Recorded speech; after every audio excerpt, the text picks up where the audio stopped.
എല്ലാവർക്കും നമസ്കാരം.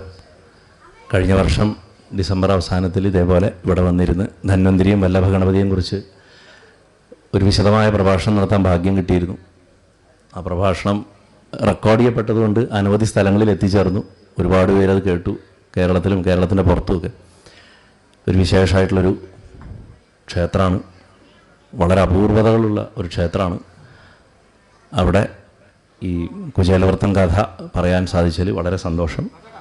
ആദ്യം തന്നെ എൻ്റെ പ്രോഗ്രാമിന് മുൻപ് ഇവിടെ ഒരു നൃത്ത പരിപാടി ഉണ്ടായിരുന്നു. അപ്പോൾ അത് കാണാനായിരിക്കാം ചിലവർ എത്തിയിട്ടുണ്ടാവുക, എനിക്കറിയില്ല. ഇനി സമയക്രമത്തിനനുസരിച്ച് മാറ്റം വരുത്തിയതാണ്. അപ്പം ഞാൻ പാലക്കാട് നിന്ന് കുറച്ച് ദൂരം സഞ്ചരിച്ചിട്ടാണ് വരുന്നത്. അപ്പം എനിക്ക് ഒരുപാട് നേരം നിൽക്കാൻ പറ്റില്ല എന്നുള്ളത് കൊണ്ടാണ് അത് നേരത്തെ ആക്കിയത്. ഞാൻ ആദ്യം തന്നെ ആ കലാകാരിയോട് എൻ്റെ ക്ഷമ ചോദിക്കുന്നു. ദയവ് ചെയ്ത് ക്ഷമിക്കുക. എനിക്കറിയില്ല ആരാണ് വ്യക്തിയെന്ന് എനിക്കറിയില്ല. എന്തായാലും മനസ്സുകൊണ്ട് ക്ഷമ ചോദിക്കുന്നു. ഷെഡ്യൂളിങ് എൻ്റെ കയ്യിലല്ലല്ലോ. എന്താണെങ്കിലും കഴിഞ്ഞ ദിവസം കണ്ണൂർ ഭാഗവത സത്രത്തിൽ ഭഗവാന്റെ രാജസൂയം ആണ് പറഞ്ഞത്. ഇന്നിവിടെ കുചേലവൃത്തം, ഇനി വരാൻ മള്ളിയൂർ സത്രത്തിന് സന്താനോപാലം. ഭഗവാൻ അങ്ങനെ ഭാഗവതത്തിൽ തന്നെ ഏത് ക്രമത്തിലാണോ കഥകൾ വരണത് അത് മൂന്നെണ്ണം ഇപ്പം ഇങ്ങനെ തന്നിട്ടുള്ളതിൽ രണ്ടാമത്തെയാണ്. നാളെ കുചേല ദിനമാണ്. ഇവിടെ കഥകളിയുണ്ട്. വളരെ സുപരിചിതമായൊരു കഥയാണ്. എല്ലാവർക്കും കുചേലവൃത്തം എന്താണെന്ന് അറിയാം. ഇതൊന്നും ഞാനതിൻ്റെ കഥയൊന്നും കൂടുതൽ വിസ്തരിക്കേണ്ട ആവശ്യമില്ല ശരിക്കും. പക്ഷെ നമ്മൾ കാണുന്ന കുചേലവൃത്തം കഴിഞ്ഞ കുറേ കാലങ്ങളായിട്ട് നമ്മൾ പറഞ്ഞ് പഴകിയിട്ടുള്ളൊരു കഥയുടെ ആവർത്തനമാണ് വാസ്തവത്തിൽ. ആരും കുചേലനെ മനസ്സിലാക്കാനോ കുചേല പത്നിയെ മനസ്സിലാക്കാനോ ശ്രമിക്കാറില്ല. അവരെ മനസ്സിലാക്കിയ ഒരാളേ ഉള്ളൂ, അത് ഗുരുവായൂരപ്പൻ മാത്രമാണ്. ഗുരുവായൂരപ്പൻ അവരെ രണ്ടുപേരെയും നന്നായി മനസ്സിലാക്കിയിട്ടുള്ളത് കൊണ്ടാണ് അത്രയും മഹത്തായ ഒരു ലീല ആടുകയുണ്ടായത്. നമ്മൾ ഭക്തിക്ക് നവവിധ ഭക്തി, 9 തരം ഭക്തി എന്ന് പറയും.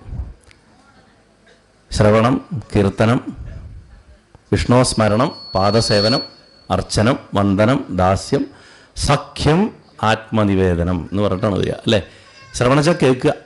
കേട്ടിട്ട് ഭഗവാനെ കിട്ടിയിട്ടുള്ള ഒരാളേ ഉള്ളൂ. ഒരാളല്ല, അനവധി പേരുണ്ട്. എന്നാലും ഞാൻ എല്ലാ സ്ഥലത്തും പറയേണ്ടത് രുക്മിണിയാണ്. രുക്മിണി ഭഗവാനെ കണ്ടിട്ട് പോലുമില്ല. ഭഗവാൻ ആ പേര് പിടിച്ച് കയറ്റുന്ന സമയത്ത് ഇങ്ങനെ മുഖത്തേക്ക് നോക്കുമ്പോഴാണ് ഭഗവാനെ ജീവിതത്തിൽ ആദ്യമായിട്ട് കാണുന്നത്. അതുവരെ അമ്മ കണ്ടിട്ടില്ല കൃഷ്ണനെ. പക്ഷെ കേട്ട് ഭഗവാനെ പ്രണയിച്ചു. ശ്രവണമാണ്. പ്രഹ്ലാദൻ അമ്മയുടെ ഗർഭത്തിൽ കിടന്നിട്ടും കേട്ടിട്ടാണ് ഭഗവാനെ ആദ്യം അറിഞ്ഞത്. നമ്മളൊക്കെ ആദ്യം കേട്ടിട്ടാണ്, നമ്മുടെ അച്ഛനമ്മമാരുടെയെന്നോ ആരുടെയെന്നൊക്കെ ഭഗവാനെക്കുറിച്ച് കേട്ടിട്ടാണ്. ആരും അല്ലാണ്ട് ഗുരുവായൂർ ക്ഷേത്രത്തിലെ ശ്രീകോവിലിൻ്റെ മുന്നിൽ പറന്നു വീഴുന്നില്ലല്ലോ. ഗുരുവായൂർ ജനിക്കുന്നവർ പോലും ആദ്യം കേട്ടിട്ട് പിന്നെയാണ് ശ്രീകോവിലിൻ്റെ മുന്നിലേക്ക് എത്തുന്നത്. അപ്പോൾ ശ്രവണത്തിൽ കൂടെ തന്നെയാണ് തുടക്കം. അത് അവസാനിക്കുന്നത് പോയിട്ട് അവനവനെ തന്നെ നിവേദിക്കുന്നതാണ്. അത് ചെയ്ത മഹാത്മാവ് മഹാബലിയാണ്. അതുകൊണ്ടാണ് അദ്ദേഹത്തിനെ മഹാബലി എന്ന് വിളിക്കുന്നത്. ഏറ്റവും വലിയ സാക്രിഫൈസ് ബലി ചെയ്ത ആളാണ്. അത് നമ്മളെ കൊണ്ടൊന്നും അത്ര പറ്റില്ല. അതിന് കാരണം നമ്മുടെ സാഹചര്യങ്ങളും നമ്മുടെ ധാരണകളും അങ്ങനെ ആയതുകൊണ്ടാണ്. അതിന് തൊട്ട് മുന്നേ വരുന്ന ഭാവമാണ് സഖ്യം. സഖ്യം എന്ന് പറഞ്ഞാൽ ഭഗവാന്റെ ഒപ്പം നടക്കുക, തോളത്ത് കൈയിട്ട് നടക്കുക. അതന്നെ ഗുരുവായൂരപ്പൻ്റെ തോളത്ത് കൈയിട്ട് നിങ്ങൾ നടക്കാൻ തുടങ്ങിക്കഴിഞ്ഞാൽ അത് സഖ്യമായി. അപ്പോൾ 8ാമത്തെയാണ് ഈ 9 തരം ഭക്തികളിൽ 8ാമത്തെയാണ് സഖ്യം. ഭഗവാനെ ഒരു രൂപമില്ല, ഗുണമില്ല, മാണമില്ലാത്ത ഒരു ബ്രഹ്മമായിട്ട് നമ്മൾ അങ്ങനത്തെ ഒരു ഭക്തിയുണ്ട്, നിർഗുണഭക്തി എന്നൊക്കെ പറയും. അതിലിതൊന്നും വരില്ല. പക്ഷെ നമ്മളെപ്പോലെ ഒരാളായിട്ട് അദ്ദേഹത്തിനെ കണ്ടാൽ, അല്ലെങ്കിൽ അമ്മയെ കണ്ടാൽ, ഒരു സ്ത്രീയായിട്ടോ പുരുഷനായിട്ടോ ഈശ്വരനെ കണ്ട ഒരു വ്യക്തിയായിട്ട് കണ്ടാൽ അപ്പം ഈ പറയുന്ന ഏതെങ്കിലുമൊക്കെ നടക്കും. അപ്പോഴേ ഇതിന് സാങ്കത്യമുള്ളൂ, ഇല്ലെങ്കിൽ ഇത് കാര്യമില്ല. അപ്പോൾ ഗൗണീ ഭക്തി എന്നാ പറയുക. ഗുണം, ഭഗവാൻ ഒരു ഗുണം ആരോപിച്ചുകൊണ്ട് ഭഗവാൻ ഇന്നിന്ന ഗുണങ്ങളുണ്ട് എന്ന് പറഞ്ഞാൽ അതൊരാളാണ്. നമ്മൾ പറയില്ല അയാളുടെ നല്ല സ്വഭാവമാണ്, അയാൾ വളരെ നല്ല മനുഷ്യനാണ് എന്നൊക്കെ പറഞ്ഞാൽ അയാൾക്കൊരു ഗുണം കൊടുക്കുകയാണ് നമ്മൾ. അല്ലെങ്കിൽ അയാളൊരു ദുഷ്ടനാണ് എന്ന് പറയുന്നത് ഒരു ഗുണം കൊടുക്കുകയാണ്, ഒരു സദ്ഗുണോ ദുർഗുണോ. അങ്ങനെ ഗുണം കൊടുത്തുകൊണ്ട് നമ്മൾ ഭഗവാനെ കാണുന്നതിനാണ് ഗൗണീ ഭക്തി എന്ന് പറയും. അതിലെ 8ാമത്തെ കാറ്റഗറിയാണ് ഈ സഖ്യം. സഖാവിൻ്റെ ഭാവം, കർമ്മം, ഭാവം, എന്നൊക്കെ ശരിക്കും സഖ്യ ശബ്ദത്തിന് അർത്ഥമുണ്ട്. ഞാൻ ഒരുപാട് അതിൻ്റെ ആഴത്തിലേക്കൊന്നും പോകുന്നില്ല, ചുരുക്കി പറയാം. കർമ്മം ചെയ്യുക, അല്ലെങ്കിൽ ഒരു ഭാവം ഉണ്ടായിരിക്കുക, ഇതൊക്കെയാണ് ആ സഖ്യം ശബ്ദത്തിന്. അതാരിൽ നിന്ന് കിട്ടുന്നുവോ നിഷ്കളങ്കമായിട്ട് ഉള്ളൊരു ബന്ധമായിരിക്കും, അന്യോന്യം ഒന്നും പ്രതീക്ഷിക്കുന്നില്ല. അതിൻ്റെ മുകളിൽ അവർക്ക് ആ റിലേഷനെ ഇതിൻ്റെ മുകളിലേക്ക് ഇനി എത്താനില്ല. അപ്പോൾ ഏറ്റവും ബെസ്റ്റ് ഫ്രണ്ട്ഷിപ്പ് നമ്മൾക്ക് ഇംഗ്ലീഷിൽ വേണമെങ്കിൽ പറയാം, അന്യോന്യമുള്ള പരസ്പര സ്നേഹം. അതായത് ഗുണദോഷം ചെയ്യും, പറഞ്ഞു സുഖിപ്പിക്കൽ മാത്രമല്ല. യഥാർത്ഥ ഫ്രണ്ട്ഷിപ്പിൽ നമ്മൾ സുഖിപ്പിക്കലില്ല. ഒരു കാര്യം മോശമാണെങ്കിൽ അത് മുഖത്ത് നോക്കി പറയുന്നവനാണ് യഥാർത്ഥ സുഹൃത്ത്. നമ്മൾ ചങ്ങാതി നന്നായാൽ കണ്ണാടി വേണ്ടാന്ന് നാട്ടിൻപുറത്ത് പറയും അല്ലേ? ഈ ചങ്ങാതി എന്നുള്ള വാക്ക് പോലും എന്താണെന്ന് വെച്ച് കഴിഞ്ഞാൽ പണ്ട് സാമൂതിരിപ്പാടിൻ്റെ കാലത്ത് അംഗരക്ഷകരായിട്ട് നായന്മാർ പോയിരുന്നതിൻ്റെ ചങ്ങാത്തം പോകാന്നാ പറയുക. കൂട്ടുപോവാണ് അംഗരക്ഷകരായിട്ട്. അതായത് സ്വന്തം ജീവൻ കൊടുത്തിട്ടും മറ്റവൻ്റെ ജീവനെ രക്ഷിക്കാൻ വേണ്ടിയിട്ട്, പൈസയ്ക്ക് വേണ്ടിയിട്ട് പെയ്ഡ് ബോഡി ഗാർഡായിട്ട് പോകുന്നതാണ് ശരിക്ക് ചങ്ങാത്തം. അതൊരു ജോലിയായിരുന്നു. അത് നമ്മുടെ ഭാഷയിൽ ചങ്ങാത്തം എന്ന് പറഞ്ഞാൽ ഫ്രണ്ട്ഷിപ്പിനായി മാറിയതാ. അപ്പം അവനവൻ്റെ താല്പര്യങ്ങളെക്കാട്ടിലും താൻ ഇഷ്ടപ്പെടുന്ന ആ വ്യക്തിക്ക് വേണ്ടി നിലകൊള്ളുക. അങ്ങനെ നിലകൊള്ളുമ്പോൾ ആ വ്യക്തി നമ്മൾ ഇഷ്ടപ്പെടുന്ന ആ വ്യക്തിയെക്കാട്ടിലും താഴെയല്ല, രണ്ടുപേരും തുല്യ നിലയിലായിരിക്കണം. വളരെ പ്രധാനമാണ് സഖ്യത്തിലത്. ഭഗവാനും നമ്മളും ഒപ്പത്തിനൊപ്പമായിരിക്കണം. അല്ലാത്തൊരു മനോഭാവമുള്ള ആൾക്ക് ഭഗവാനുമായിട്ട് ഫ്രണ്ട്ഷിപ്പ് ഉണ്ടാക്കാൻ പറ്റില്ല. നമ്മളിപ്പോൾ ശ്രീകോവിലിൻ്റെ അകത്ത് പൂജ കഴിക്കുമ്പോൾ പൂജാരി ശാന്തികാരൻ താഴെ ഇരുന്ന് ഭഗവാനെ എന്ന് പറഞ്ഞ് മേലോട്ട് നോക്കിയല്ല പൂജ കഴിക്കണം. ഞാനിപ്പോൾ കഴിഞ്ഞ ദിവസം സഹസ്രനാമം പറഞ്ഞപ്പോൾ ഇത് പറഞ്ഞു, ലളിതാ സഹസ്രനാമം പറഞ്ഞപ്പോൾ തുല്യ നിലയിലുള്ളവർ തമ്മിലേ പൂജ കഴിക്കാൻ പറ്റുള്ളൂ. അതുകൊണ്ട് അവനവൻ ആത്മപൂജ ചെയ്ത് തന്നെ ബ്രഹ്മഭാവത്തിലേക്ക് ഉയർത്തിയിട്ട് ആ വിഗ്രഹത്തിലുള്ള ദേവനുമായിട്ട് താതാത്മ്യം പ്രാപിപ്പിച്ചിട്ടാണ് പൂജ കഴിക്കുന്നത്. ഏത് ചെറിയ അമ്പലത്തിലും വലിയ അമ്പലത്തിലും. അല്ലാതെ ഭഗവാൻ മുതലാളി ഞാൻ അടിയാളെന്ന് പറഞ്ഞിട്ട് ഇരുന്നിട്ട് പൂജ കഴിക്കാൻ പൂജയിൽ അത് പറ്റില്ല. അതേമാതിരിയാണ് സഖ്യത്തിൽ തുല്യമായിരിക്കണം. സമാനഖ്യായതേ ലോകൈരിതി സഖാ എന്നാണ് സഖി ശബ്ദത്തിന് വ്യുൽപ്പത്തി പറഞ്ഞിട്ടുള്ളതാണ് ആചാര്യന്മാർ പറഞ്ഞിട്ടുള്ളത്. അത് കൂടുതൽ അറിയാൻ താല്പര്യമുള്ളവർക്ക് വേണ്ടി ഞാൻ പറഞ്ഞു എന്ന് മാത്രം. അതിൻ്റെ സംസ്കൃതത്തിൻ്റെ പുറകെ കഷ്ടപ്പെട്ട് പോകേണ്ട ആവശ്യമില്ല. താല്പര്യമുള്ള ആൾക്കാർക്ക് അത് അന്വേഷിച്ച് കണ്ടുപിടിക്കാം. എന്താണെങ്കിലും ഈ സഖ്യഭക്തിക്ക് വിഷയം എക്കോ ഉണ്ടോ? എക്കോ ഒന്ന് കട്ട് ചെയ്യൂ. ഭയങ്കര ഡിസ്റ്റർബിങ്ങാണ്. ഭഗവാനത് സുഖാവില്ല. സഖ്യഭക്തിക്ക് വിഷയം, താങ്ക് യു, ഈശ്വരനും അതിന് ആശ്രയമായിരിക്കുന്നത് ഈശ്വരൻ്റെ കൂട്ടുകാരുമാണ്. എല്ലാ കാര്യങ്ങളിലും ഭഗവാൻ ഏർപ്പെട്ടിരിക്കുന്ന മനുഷ്യരൂപം എടുത്ത് ഭഗവാൻ ഈ ഭൂമിയിൽ നടക്കുമ്പോൾ ഭഗവാൻ ചെയ്യുന്ന സകല കാര്യങ്ങളിലും ഭഗവാന്റെ ഒപ്പത്തിനൊപ്പം നടക്കുന്ന ആൾക്കാരാണ് ഈ സൗഹൃദം പുലർത്തുന്നവരാണ് ഈ സഖ്യാസക്തരായിട്ടുള്ള ഭക്തന്മാർ. ശ്രീരാമാവതാര കാലത്ത് ആരൊക്കെയാ സഖാക്കൾ? സുഗ്രീവൻ, വിഭീഷണൻ, അവർ രണ്ടുപേരാണ് സഖാക്കൾ. കൃഷ്ണാവതാരത്തിലോ ഉദ്ധവൻ, അർജുനൻ, കുചേലബ്രാഹ്മണൻ. ഇവർ മൂന്ന് പേരാണ് ശരിക്ക് സഖാ എന്ന് പറഞ്ഞ തരത്തിൽ വരുന്നത്. സാധാരണ മനുഷ്യരെ സംബന്ധിച്ചിടത്തോളം എന്താണെന്ന് വെച്ച് കഴിഞ്ഞാൽ നമുക്ക് ലോകത്തിലെ കാര്യങ്ങളിൽ ഇടപെട്ടിട്ട് നമുക്ക് ലോകത്തിലെ കാര്യങ്ങളിൽ വലിയ വലിയ താല്പര്യങ്ങളുണ്ടാവും. നമുക്ക് അതിനോടൊരു ആകർഷണീയത വരും. ഇപ്പോൾ യാത്ര ചെയ്യുക എന്ന് പറഞ്ഞാൽ ചിലവർക്കൊരു കിക്കായിരിക്കും. യാത്ര ചെയ്തുകൊണ്ടേ ഇരിക്കുക എത്ര വേണമെങ്കിലും, അല്ലെങ്കിൽ ഹോട്ടലിൽ പോയി ഭക്ഷണം കഴിക്കുക, ഇങ്ങനെ എന്തിലെങ്കിലും ഒരു ഒബ്സഷൻ, ഓവറായിട്ടുള്ള ഇൻ്റലിജൻസ് ഉള്ള ആൾക്കാരുണ്ടാവും. പക്ഷേ ഇതേ ഓവറായിട്ടുള്ള ഇൻ്റലിജൻസ് നമുക്ക് ഭഗവാങ്കൽ വന്നാലുണ്ടല്ലോ, അതിനെയാണ് നമ്മൾ യഥാർത്ഥത്തിൽ ഭക്തി എന്ന് പറയുന്നത്. നമ്മളൊക്കെ ആരാധകരാ, ഭക്തരെന്ന് വിളിക്കരുത്. കാര്യസാധ്യത്തിന് വേണ്ടി മാത്രം ഭഗവാന്റെ അടുത്ത് പോകുന്ന ആൾക്കാരാണ്. ഈ ധന്വന്തരി മൂർത്തിക്ക് വേണ്ടി ഇപ്പോൾ തല കൊയ്താൽ തയ്യാറായിട്ട് ആരെങ്കിലും ഇവിടെ നിൽക്കുന്നുണ്ടാവുമോ? എൻ്റെ തല എടുത്തോ എന്ന് പറ ആരെങ്കിലും ഒരു ചാൻസ് തരാം? പറ്റില്ല. അപ്പോൾ നമ്മുടെ നെഞ്ചി തൊട്ടിട്ട് നമുക്ക് പറയാൻ പറ്റില്ല ഞാൻ ഭഗവാന് വേണ്ടി പ്രാണത്യാഗം ചെയ്യും എന്ന് പറയാൻ നമുക്ക് സാധിക്കില്ല. ചെയ്തിരുന്ന നമ്മുടെ പൂർവികരുണ്ട്, അത് വേറെ കാര്യം. ഇല്ല എന്ന് ഞാൻ അടിച്ചു പറയുന്നില്ല, ഉണ്ടാവാം, പക്ഷേ ഒരു പൊതു സാമാന്യമായിട്ട് ഉണ്ടാവില്ല. അപ്പം അത്രയ്ക്കും ഭഗവാനോട് നമ്മളെ അടുപ്പം വരുമ്പോൾ നമ്മുടെ സ്വഭാവം അനുസരിച്ചിട്ട്, നമ്മുടെ നേച്ചർ എന്താ, നമ്മളെ കുട്ടിക്കാലം തൊട്ട് വളർത്തി കൊണ്ടുവന്നിട്ടുള്ള നേച്ചർ അനുസരിച്ചിട്ട് നമുക്ക് ഭഗവാനോടും ശാന്തമായിട്ടുള്ള ഒരു അപ്രോച്ച് ഉണ്ടാവും. ഭഗവാൻ അവിടെയുണ്ട്, നമ്മളും ഇവിടെയുണ്ട്. ദാസ്യമായിട്ട് ഭഗവാന് വേണ്ടി ജോലി ചെയ്യുക. ചില ആൾക്കാർക്ക് ഒരു മന്ത്രം അറിയില്ല, പൂജ അറിയില്ല, ഒന്നുമില്ല, ഇതിൻ്റെ ആവശ്യമില്ല, നാമം പോലും അറിയില്ല. പക്ഷെ അവർ അമ്പലത്തിൻ്റെ മുറ്റത്ത് കുറച്ച് പൂക്കളോ ചപ്പോ ചവറോ എന്തെങ്കിലും കിടക്കണുണ്ട്, അവരോട് ഒരു ചൂലെടുത്തിട്ട് അടിച്ചു വരും, അവിടെ വൃത്തിയാക്കും. ഒരു വിളക്ക് കരി അവിടെ ഉണ്ടെങ്കിൽ ആ കരി തുടച്ച് കളയും. ചന്ദനം ചുമരി തേച്ച് വൃത്തികേടാക്കില്ല, മറ്റുള്ളവർ വൃത്തികേടാക്കിയാൽ അവർ കഴുകി കളയും. ഇങ്ങനെയൊക്കെ ചെയ്യുന്ന ആൾക്കാരുണ്ട്. അതുകൂടാതെ പിന്നെ വരുന്നതാണ് സഖ്യം, പിന്നെ വാത്സല്യം. വാത്സല്യഭക്തി ഞാൻ വിസ്തരിച്ച് പറഞ്ഞിട്ടുണ്ട്. എൻ്റെ സ്ഥിരം കേൾക്കുന്ന ആൾക്കാരുണ്ട് ഇപ്പോൾ ഇവിടെ. വിസ്തരിച്ച് ഞാൻ പറഞ്ഞിട്ടുണ്ട്. വാത്സല്യഭക്തിയിൽ ഭഗവാന്റെ അടുത്ത് ഒരിക്കലും പോയിട്ട് ഭഗവാനെ എനിക്ക് ചെയ്തു തരണേ എന്ന് പറയരുത്. അദ്ദേഹത്തോട് കൽപ്പിക്കണം. നമ്മൾ മക്കളോട് എങ്ങനെ കൽപ്പിക്കണം അതേമാതിരി കൽപ്പിക്കണം എന്ന് ഞാൻ എപ്പോഴും പറയും. ഇല്ലെങ്കിൽ ഭഗവാന് കൺഫ്യൂഷനാവും. വാത്സല്യഭക്തിയുടെ ഏറ്റവും വലിയ അപകടം അതാണ്. നമ്മൾ ചെയ്യണ അപകടം. ഉണ്ണി ഉണ്ണി ഉണ്ണി എന്ന് വിളിക്കുകയും ചെയ്യുന്നുണ്ട്. ഉണ്ണി എന്ന് ചെയ്ത് തരണേ എന്ന് പറഞ്ഞാൽ കുട്ടികളാണ്, പറഞ്ഞാൽ കേൾക്കില്ല, അവരവരുടെ പാട്ടിന് പോകും. നേരെ മറിച്ച് അവിടെ പിടിച്ച് നിർത്തി ചെയ്യിപ്പിക്കണം. പക്ഷേ ന്യായമായതേ ചെയ്യിപ്പിക്കാൻ പാടുള്ളൂ എന്ന് മാത്രം. ഇല്ലെങ്കിൽ ആ കർമ്മം നമ്മുടെ പുറകെ വരും. സഖ്യഭക്തിയിൽ കുറച്ചുകൂടെ മേലോട്ട് കയറിക്കഴിഞ്ഞാൽ മാധുര്യഭക്തി, അത് പ്രണയ. അതിന് പുരുഷൻ എന്നൊരു സംഭവം ഇല്ല. ലോകത്തുള്ളവരൊക്കെ സ്ത്രീയായാൽ മാത്രമേ ഭഗവാനെ മധുരഭക്തിയെ കൂടെ ഇഷ്ടപ്പെടാൻ പറ്റുള്ളൂ. പുരുഷ ശരീരം ഉണ്ടെങ്കിലും മനസ്സിൽ സ്ത്രീയാവാത്തവന് ഭഗവാനെ കിട്ടില്ല മാധുര്യഭക്തിയിൽ. അതാണ് ഈ രാധാകൃഷ്ണ സങ്കല്പത്തിൻ്റെയൊക്കെ പ്രത്യേകത. ആണായി ഇരുന്നു കൊണ്ട് നമുക്ക് ആണായ ഭഗവാനെ പ്രേമിക്കാൻ സാധിക്കില്ല. അപ്പം മനസ്സിൽ പുരുഷൻ സ്ത്രീയായി മാറും. ശ്രീരാമകൃഷ്ണ പരമഹംസൻ പറഞ്ഞിട്ടുണ്ട്, ഞാൻ മനസ്സിൽ സ്ത്രീയായി മാറിയത് കൊണ്ടാണ് എനിക്ക് ഭഗവാനെ അങ്ങനെ കിട്ടിയതെന്ന്.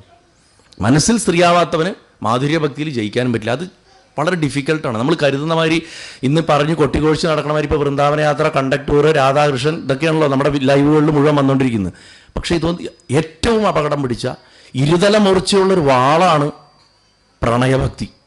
വളരെ സൂക്ഷിച്ച് മാത്രം ഹാൻഡിൽ ചെയ്യേണ്ട ഒരു സാധനമാണ്. പെട്ടെന്ന് ആൾ കുഴികളിലേക്ക് വീണു പോകും. അതാണ് ആ ഭക്തിയുടെ ഏറ്റവും വലിയ അപകടം. നശിക്കാൻ നിമിഷങ്ങൾ മതി. അപ്പോൾ അങ്ങനെ വരുമ്പോൾ ഈ സഖ്യഭക്തി പുലർത്താൻ എല്ലാവരെ കൊണ്ടും സാധിക്കില്ല. വാത്സല്യഭക്തി നമുക്ക് പിന്നെയും പറ്റും, ഭഗവാനെ മകനായി കാണാൻ സാധിക്കും. മാധുര്യഭക്തി ആണ് ഞാൻ ഭഗവാനുമായിട്ട് പ്രണയത്തിലാണ്, എൻ്റെ യഥാർത്ഥ ഭർത്താവ് ഭഗവാനാണെന്ന് പറഞ്ഞു നടക്കുന്ന എത്രയോ പേരുണ്ട്. പക്ഷേ എന്നാൽ പോലും അതിനെ പൂർണ്ണമായൊരവസ്ഥയിൽ എത്തിക്കുക എന്ന് പറഞ്ഞു കഴിഞ്ഞാൽ ചില്ലറ കാര്യമല്ല. ഞാൻ കഴിയുന്നത്ര ലളിതമാക്കി പറയാൻ ശ്രമിക്കുകയാണ്. അധികം ഭക്തരും ദാസ്യമാർഗമാണ് എടുക്കാറ്. ഭഗവാൻ മുതലാളി, ഞാൻ തൊഴിലാളി, ഭഗവാന്റെ അടിയാളൻ എന്ന് പറഞ്ഞിട്ട് എടുക്കാറ്. അത് എളുപ്പമാണ്. അത് ആ മാർഗം അംഗീകരിച്ചു. അപ്പോൾ ഭഗവാനെ നമ്മൾ അപ്പം അങ്ങനെ വരുമ്പോൾ മഹാപ്രഭു എന്ന് വിളിക്കും. അങ്ങനെ മഹാപ്രഭുവായിട്ട് വിളിക്കുന്ന എത്രയോ ആൾക്കാരുണ്ട്. പക്ഷേ സഖ്യമുണ്ടാക്കുക എന്ന് പറഞ്ഞാൽ ഒരു ഫ്രണ്ട് നമ്മുടെ ഒപ്പം നിൽക്കുകയും ചെയ്യും, അതേമാതിരി നമ്മളോട് കലഹിക്കുകയും ചെയ്യും. എന്ത് സ്വാതന്ത്ര്യം എടുക്കും, കുസൃതി കാണിക്കും, പണി തരും, ചിലപ്പോൾ നമ്മളെ പറ്റിക്കും, ഏപ്രിൽ ഫൂളാക്കും, പലതും ചെയ്യും. ഇതൊക്കെ ഭഗവാനും ചെയ്യും. ഇതൊക്കെ നമുക്ക് അങ്ങോട്ടും ചെയ്യാം. അത് യാതൊരു സംശയമില്ല. പക്ഷെ എന്നാലും ആ സുഹൃത്ബന്ധത്തിൻ്റെ ഉയർച്ച എവിടെ വരണറിയോ? ഭഗവാൻ ഒരു സുഹൃത്തിൽ നമ്മൾ ഒരു ദോഷം പോലും കാണാണ്ടിരിക്കുക എന്നുള്ളതാണ്. എന്താ ഭഗവാൻ ഈഗോ ഉണ്ടോ എന്ന് നിങ്ങൾ ചോദിക്കും. ഭഗവാൻ ഈഗോ ഉള്ളതുകൊണ്ടല്ല. സുഹൃത് ബന്ധം ഉത്തമമാവുന്നത് അന്യോന്യം ദോഷമേ കാണാത്ത അവസ്ഥയിലേക്ക് രണ്ടുപേരുടെ പെരുമാറ്റത്തെ മെച്ചപ്പെടുത്തുമ്പോഴാണ്. അല്ലാണ്ട് ഒരുത്തൻ്റെ കുറ്റം കണ്ടിട്ടും പറയാണ്ടിരിക്കലല്ല. അർജുനനോട് ഭഗവാൻ എന്താ പറഞ്ഞത്? ഗീത പറഞ്ഞു കൊടുക്കുമ്പോൾ, നീ എൻ്റെ സുഹൃത്താണ്, എന്നിട്ടും നീ എന്നിൽ ഒരു തവണ പോലും ദോഷം കാണാത്തത് കൊണ്ട് ഞാൻ നിനക്ക് പരമമായിട്ടുള്ള ഈ അറിവ് തരാം എന്ന് സന്തോഷത്തോടെ ഉള്ളു നിറഞ്ഞാൽ പറഞ്ഞു. അങ്ങനെയാണ് ഗീത പറഞ്ഞു കൊടുക്കുന്നത്. ഇല്ലെങ്കിൽ ഭഗവാൻ പറഞ്ഞു കൊടുക്കുമായിരുന്നില്ല. കാരണം ഭഗവാനിൽ ഒരു ദോഷം പോലും അർജുനൻ്റെ മനസ്സിൽ പോലും തോന്നിയിട്ടില്ല, ഒരിക്കൽ പോലും. അങ്ങനെ നോക്കുമ്പോൾ 4 തരത്തിൽ ഭഗവാനിൽ സഖ്യഭക്തി പുലർത്തിയിരുന്ന ആൾക്കാരെ വിഭജിച്ചിട്ടുണ്ട്. സുഹൃത്ത് എന്ന് പറയും ആദ്യത്തെ ആളെ, രണ്ടാമത്തെ ആളെ സഖാവ് എന്ന് പറയും, അത് കഴിഞ്ഞാൽ പ്രിയ സഖൻ എന്ന് പറയും, നാലാമത്തെ ആളിന് ഏറ്റവും ഉയർന്ന ആൾ നർമ്മസഖൻ എന്ന് പറയും. ഇങ്ങനെ 4 ക്ലാസിഫിക്കേഷനാണ്, 4 തരത്തിലാണ് സുഹൃത്തിനെ വിഭജിച്ചിട്ടുള്ളത്. പൊതുവിൽ സുഹൃത്തുക്കളെ അങ്ങനെ വിഭജിക്കേണ്ടത്, പക്ഷെ ഭഗവാന്റെ കാര്യത്തിലായതുകൊണ്ട് അത് വിശേഷിച്ചും പറയണം. അതിൽ ശ്രീകൃഷ്ണനേക്കാൾ പ്രായം കൂടിയിരുന്ന ആൾക്കാരുണ്ട്. അവർ എന്നാൽ ഭഗവാനെ സുഹൃത്തായിട്ട് നിന്നുകൊണ്ട് നിയന്ത്രിക്കും. ഭഗവാൻ ചെറുപ്പമാണ്, കണ്ണാ അത് ചെയ്യരുത് കേട്ടോ, ഇങ്ങനെ വേണം കേട്ടോ എന്ന് പറഞ്ഞപ്പോൾ നമ്മൾക്കുണ്ടാവും അങ്ങനത്തെ മുതിർന്ന സുഹൃത്തുക്കളുണ്ടാവും. ഇപ്പം എനിക്ക് വ്യക്തിപരമായിട്ട് പറഞ്ഞാൽ എൻ്റെ സുഹൃത്തുക്കളൊക്കെ എന്നെക്കാട്ടിലും ഒരു 20 വയസ്സെങ്കിലും മൂത്ത ആൾക്കാരാണ്. അത് എൻ്റെ ഒരു 5 വയസ്സ് തൊട്ട് അങ്ങനെയാണ്. എനിക്ക് മുതിർന്ന സുഹൃത്തുക്കൾ എന്നും ഉണ്ടായിരുന്നു. അത് ഓരോരുത്തരുടെ നേച്ചർ അനുസരിച്ചിരിക്കും. എനിക്ക് എൻ്റെ സമപ്രായക്കാരോ എന്നേലും താഴ്ന്ന പ്രായങ്ങളിലുള്ള കുട്ടികളോ ആയിട്ടുള്ള സൗഹൃദങ്ങളെക്കാട്ടിലും എനിക്ക് മുതിർന്ന ആൾക്കാരുമായിട്ടായിരുന്നു എക്കാലത്തും സൗഹൃദം. അത് നിങ്ങൾക്ക് ഓരോരുത്തർക്കും അങ്ങനെ ചോയ്സസ് ഉണ്ടാവും, അല്ലെങ്കിൽ പ്രത്യേകതകളുണ്ടാവും. അപ്പോൾ ഭഗവാനെ വളരെ ചെറിയ പ്രായത്തിൽ തന്നെ അറിയുന്ന മുതിർന്ന ആൾക്കാരുണ്ട്. അവരുമായിട്ട് ഭഗവാൻ വളരെ ഫ്രണ്ട്ലിയാണ്, അവരും ഭഗവാനുമായിട്ട് ഫ്രണ്ട്ലിയാണ്. അങ്ങനെയുള്ളവരെയാണ് സുഹൃത്തുക്കൾ എന്ന് വിളിക്കുന്നത്. സുഭദ്രൻ, ബലഭദ്രൻ സഹോദരനാണെങ്കിൽ പോലും, മണ്ഡലീഭദ്രൻ, ഗോഭടൻ, ഇന്ദ്രഭടൻ എന്നൊക്കെ പറഞ്ഞിട്ട് ഭഗവാന്റെ കൂടെ അങ്ങനെ മുതിർന്ന കുറച്ച് ചേട്ടന്മാരുണ്ടായിരുന്നു. ഒക്കെ ചേട്ടൻ ഫ്രണ്ട്സാണ് ഭഗവാന്റെ. അവരൊക്കെയാണ് സുഹൃത്തുക്കൾ. ഇനി ഭഗവാനേക്കാൾ പ്രായം കുറഞ്ഞതും എന്നാൽ ഭഗവാന്റെ എല്ലാ കയ്യിലിരിപ്പുകൾക്കും കൂട്ടായിട്ട് നടന്നിട്ടുള്ള ആൾക്കാരുണ്ട്. ഭഗവാന്റെ സകല വ്യവഹാരങ്ങൾക്കും വികൃതികൾക്കും ലീലകൾക്കും ഒക്കെ ഭഗവാന് കൂട്ടായിട്ട് നടന്നിട്ടുള്ള ആൾക്കാരുണ്ട്. വിശാലൻ, ദേവപ്രസ്ഥൻ, വൃഷഭൻ, ഓജസി തുടങ്ങിയിട്ടുള്ള ഭക്തന്മാർ, അവരാണ് സഖാക്കൾ. ഭഗവാനേക്കാൾ പ്രായം കുറഞ്ഞവർ, ഭഗവാന്റെ ഒപ്പം നടക്കുന്നവർ, അതാണ് അതിൻ്റെ കാറ്റഗറി. അപ്പോൾ ശ്രീകൃഷ്ണനേക്കാൾ പ്രായം കുറഞ്ഞ ആൾക്കാരെയാണ് സഖാക്കൾ എന്ന് വിളിച്ചിരുന്നത്. ഭഗവാന്റെ സമവയസ്കരുണ്ട്, അതേ പ്രായമുള്ള ആൾക്കാർ. സുദാമാവ് ഒന്നാമത്തെ ആൾ, കുചേലൻ ഒരേ വയസ്സാ. ശ്രീദാമാവ് രണ്ടാമത്തെ ആൾ, ദാമാവ്, വസുദാമാവ്, അംശു, ഭദ്രസേനൻ, ഇവരൊക്കെയാണ് അദ്ദേഹത്തിൻ്റെ സഖൻ എന്ന് പറയുന്ന അവസ്ഥയിൽ വരുന്നത്. അതായത് പ്രിയ സഖന്മാരിൽ പെട്ടവരാണ് അവരൊക്കെ, പ്രിയ സഖൻ. അപ്പോൾ കുചേലൻ പ്രിയ സഖനാണ്, സുഹൃത്തല്ല, സഖാവല്ല, പ്രിയ സഖനാണ്. ഇതെന്തുകൊണ്ടാണ് പറഞ്ഞത്? ഇത് ഈ കഥയിലേക്ക് വലിയ ആവശ്യമുള്ളൊരു കാര്യമായതുകൊണ്ടാണ് ഇത് പറഞ്ഞു വരണം ആദ്യം. ഇനി ഇതെല്ലാം കഴിഞ്ഞാൽ ഭഗവാനുമായിട്ട് സമ്പൂർണ്ണ തുല്യത, എല്ലാറ്റിലും ഭഗവാന്റെ തുല്യത. ഭഗവാനാണോ, കണ്ടാൽ പോലും ഭഗവാനാണോ എന്ന് തോന്നിപ്പോകുന്ന വിധത്തിൽ തുല്യത പുലർത്തുന്നവർ. കുലമഹിമ കൊണ്ട്, കാര്യപ്രാപ്തി കൊണ്ട്, ബുദ്ധിശക്തി കൊണ്ട്, ചിന്തയുടെ രീതികൾ കൊണ്ട്. നമ്മൾ പറയില്ലേ, അവനും ഞാൻ ഒരേ മാതിരിയെ ചിന്തിക്കുക, അതുകൊണ്ടാണ് ഞങ്ങൾ ഒത്തുപോണത് എന്ന് പറയും. അതുപോലെ അത്രയ്ക്കും ഒപ്പത്തിനൊപ്പം പോകുന്ന രണ്ടാൾക്കാർ, അർജുനൻ, സുബലൻ, വാസന്തൻ, ഉജ്ജ്വലൻ, ഇങ്ങനെ കുറച്ച് ആൾക്കാരുണ്ട്. അവരൊന്നും അത്ര പ്രസിദ്ധരല്ലാത്തതുകൊണ്ട് നമ്മൾ അറിയുന്നില്ല. ഇവരൊക്കെ ഭഗവാന്റെ കൂടെ ഉണ്ടായിരുന്ന ആൾക്കാരാണ്. തുല്യ പ്രാധാന്യത്തോടുകൂടി ഭഗവാന്റെ ഒപ്പം നടന്നിരുന്നവരാണ്. അർജുനൻ മഹാപ്രസിദ്ധനായതുകൊണ്ട് നമുക്ക് അദ്ദേഹത്തിനെ എല്ലാവർക്കും അറിയാം. നരനാരായണന്മാരെന്നാണ് പറയുക നമ്മൾ, അല്ലേ, ഭഗവാനെയും അർജുനനെയും. അപ്പോൾ അവർ ഒരേ സ്രോതസ്സിൽ നിന്ന് വന്നിട്ടുള്ള രണ്ടാൾക്കാരാണ്. ഞാൻ പല സ്ഥലത്തും പറയാറുണ്ട്, നരൻ എന്ന് പറഞ്ഞാൽ ഒരു പാത്രമാണ്, നാരായണൻ എന്ന് പറഞ്ഞാൽ അതിൽ ഒഴിച്ചു വെക്കുന്ന ജല. നാരായണന് ഷെയ്പ്പില്ല, അദ്ദേഹത്തെ എവിടെ ഒഴിച്ചു വെക്കണോ ആ ഷെയ്പ്പ് അദ്ദേഹം എടുക്കും. ആ ഒഴിച്ചു വെക്കാൻ ഉപയോഗിക്കുന്ന പാത്രം എന്താ വെച്ചാൽ അത് നരൻ. അങ്ങനെ നോക്കുമ്പോൾ കൃഷ്ണ ശരീരം നരനാണ്, അതിൻ്റെ അകത്തിരിക്കുന്ന നാരായണനാണ്. അർജുന ശരീരം നരനാണ്, അതിൻ്റെ അകത്തിരിക്കുന്ന നാരായണനാണ്. നിങ്ങളിവിടെ ഇരിക്കുന്ന ഓരോരുത്തരും നരനാണ്, നിങ്ങളുടെ അകത്തിരിക്കുന്ന ആ ചൈതന്യം ഗുരുവായൂരപ്പനാണ്. അതുകൊണ്ടാണ് ഞാൻ ആദ്യം നമസ്കരിച്ചത് നിങ്ങളെ. നിങ്ങൾ ഓരോരുത്തരും ഗുരുവായൂരപ്പനെ കണ്ടിട്ടാണ് ഞാൻ നമസ്കരിച്ചിട്ടുള്ളത്. അപ്പോൾ ആ ഗൗരവത്തോടെ വേണം നിങ്ങൾ ഞാൻ പറയുന്ന കാര്യങ്ങൾ കേൾക്കുകയും ചെയ്യാൻ. കാരണം നിങ്ങൾ ഗുരുവായൂരപ്പന് വേണ്ടി കേൾക്കുകയാണ്. അങ്ങനെ ഭഗവാന്റെ രഹസ്യമായിട്ടുള്ള കാര്യങ്ങൾ പോലും, ഭഗവാന് മാത്രം അറിയുന്ന ചില കാര്യങ്ങൾ പോലും കുറച്ചെങ്കിലുമൊക്കെ അറിയുന്ന ആൾക്കാരായിരുന്നു അത്രയും നർമ്മസഖന്മാർ. പ്രത്യേകിച്ച് അർജുനനോട് ഭഗവാൻ പങ്കുവെക്കാത്ത കാര്യങ്ങൾ തുലം കുറവാണ്. ഇരുമയും ഒരാത്മാവുമായിട്ടാണ് അവർ സഞ്ചരിച്ചിരുന്നത്. എന്താണെങ്കിലും ഈ സഖ്യഭക്തിയുടെ സുദൃഢമായിട്ടുള്ള ഫ്രണ്ട്ഷിപ്പ്, മൈത്രി, മിത്രത, അതാണ് അതിൻ്റെ ജീവശക്തി തന്നെ. അവതാരമൂർത്തിയായിട്ടുള്ള ഭഗവാന്റെ അലൗകികമായിട്ടുള്ള അത്ഭുതങ്ങളും ലീലകളും ഒക്കെ കാണാൻ ഭാഗ്യം ചെയ്തിട്ട് പോലും ഗോപബാലന്മാരായിട്ടുള്ള അദ്ദേഹത്തിൻ്റെ പണ്ടത്തെ കൂട്ടുകാർ തങ്ങളിൽ ഒരുത്തനായിട്ടേ അദ്ദേഹത്തെ കണ്ടുള്ളൂ. അവർക്കതേ സാധിച്ചുള്ളൂ. ആ ബാലന്മാർ ഗോപാലകൃഷ്ണനെ കളിയാക്കിയിട്ടുണ്ട്, ആ ഉണ്ണി അടിച്ചിട്ടുണ്ട്, അവർ പിച്ചും മാന്തും ഒക്കെ ചെയ്തിട്ടുണ്ട്. എന്നാലും ഭഗവാനും അവരും തമ്മിലുള്ള ആ മൈത്രീ ബന്ധം സദാ ദൃഢമായിരുന്നു. ഭഗവാൻ ഒരിക്കലും അവരെ മറന്നില്ല, അവർ ഭഗവാനെയും മറന്നില്ല. നമ്മൾ സാധാരണ ഒരു കാര്യം കണ്ടിട്ട് പറയണതിനെ ആഖ്യാനം എന്നാ പറയാം. ഒരാൾ പറഞ്ഞ് കേട്ടറിഞ്ഞിട്ട് അതിനെ വേറൊരു സ്ഥലത്ത് പോയി പറഞ്ഞാൽ അത് ഉപാഖ്യാനായി. വ്യാസമഹർഷിയാണ് സകലതും കണ്ട ആള്. ശുഗമഹർഷി മകനാണ്, അദ്ദേഹം ഒന്നും കണ്ടിട്ടില്ല. പരീക്ഷിത്ത് ചോദിക്കുന്നത് ശുഗമഹർഷിയോടാണ്, എന്താ ഉണ്ടായത്, എൻ്റെ മുത്തച്ഛന്മാർ പാണ്ഡവന്മാരുടെ കഥ പറയൂ. അപ്പം ശുഗമഹർഷിയും അദ്ദേഹത്തിൻ്റെ അച്ഛൻ പറഞ്ഞു കേട്ടിട്ടേ അറിയുള്ളൂ. അതുകൊണ്ടാണ് ഭാഗവതം മുഴുവൻ ഉപാഖ്യാന, ആഖ്യാനല്ല.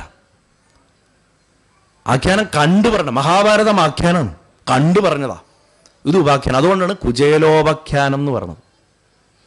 കുചേലൻ്റെ ഉപാഖ്യാനമാണ്, പറഞ്ഞ് കേട്ടറിഞ്ഞ കഥയാണ്. അതുകൊണ്ട് കേട്ടറിഞ്ഞ കഥയായതുകൊണ്ട് ഇത് ഈ ട്രാക്കിലേ ശരിയാവുള്ളൂ എന്ന് പറയാൻ പറ്റില്ല. അതിന് നമുക്കറിയാത്ത വേറെയും തലങ്ങൾ ഉണ്ടാവാം. നേരെ വെച്ച് കണ്ടറിഞ്ഞ കാര്യങ്ങൾ അതങ്ങനെ കേട്ടോ അവിടെ ഉണ്ടായത് എന്ന് നമുക്ക് അടിച്ചുറപ്പിച്ച് പറയാം. അഭിമന്യുവിൻ്റെ തല ഗത കൊണ്ട് തല്ലി തകർത്തത് ജയദ്രഥനാണെന്ന് അടിച്ചുറപ്പിച്ച് പറയാം.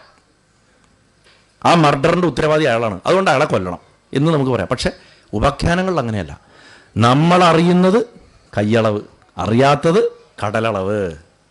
തമിഴിൽ പറയും തെരിഞ്ഞത് കയ്യളവ്, തിരിയാത്തത് കടലളവ് എന്ന് പറയും. അതുപോലെ ഭാഗവതത്തിലെ ഏറ്റവും പ്രധാന ഭാഗങ്ങൾ മാത്രമേ ശുഗമഹർഷി പറഞ്ഞിട്ടുള്ളൂ. എന്താണ് കുചേലൻ, ആരാണ് കുചേലൻ എന്നുള്ള ആ വശങ്ങളിലേക്ക് പോയിട്ടില്ല ശരിക്ക്. അത് നമുക്ക് ചിന്തിച്ചെടുക്കാനും അന്വേഷിച്ചറിയാനും വേണ്ടി വിട്ടു തന്നാണ്. അനന്തവീര്യനാണ് മുകുന്ദൻ എന്ന് പറഞ്ഞാൽ. മുകുന്ദൻ എന്ന് പറഞ്ഞാൽ മോക്ഷം കൊടുക്കണവൻ. ആ ഭഗവാന്റെ കൂടുതൽ പ്രഭാവങ്ങളെപ്പറ്റി കേൾക്കണം എനിക്കെന്നാണ് പരീക്ഷിത്ത് പറയണത്. രാജസൂയം കേട്ടു, സാല്യോദം കേട്ടു, അതായത് ജരാസന്ധനെ വധിച്ചത് കേട്ടു, ശിശുപാലനെ കൊന്നത് കേട്ടു, ഭഗവാനെ അഗ്രപൂജ ചെയ്ത് അഭിഷേകം ചെയ്തത് കേട്ടു, ഇതൊക്കെ കേട്ടു, സാല്യനെ വധിച്ചത് വരെ കേട്ടു, എല്ലാം കേട്ടു. പരീക്ഷിത്ത് പറഞ്ഞു മതിയായില്ല, എനിക്ക് ഇനിയും കേൾക്കണം. മരിക്കാൻ കാത്തിരിക്കുന്ന ഒരാളാണ്. നമ്മളാണ് ഈ ജിയോ 7-ാം ദിവസം, ഇന്നേക്ക് 7-ാം ദിവസം ഞാൻ മരിക്കും, ഇരുന്ന് കഥ കേൾക്കും. ആരെങ്കിലും? ഒരാളും ചെയ്യില്ല, ഒരാളും കഥ കേൾക്കില്ല. അദ്ദേഹം ഇരുന്ന് ഭഗവാനെ, തൻ്റെ മനസ്സിനെ എത്രത്തോളം ഭഗവാങ്കലേക്ക് ആ പ്രാണം വിടുന്ന നേരത്തേക്ക് ഉറപ്പിച്ച് നിർത്താൻ പറ്റുമോ അതിനു വേണ്ടി ഇരുന്ന് കേൾക്കുക ഭഗവാന്റെ ചരിത്രം മുഴുവൻ.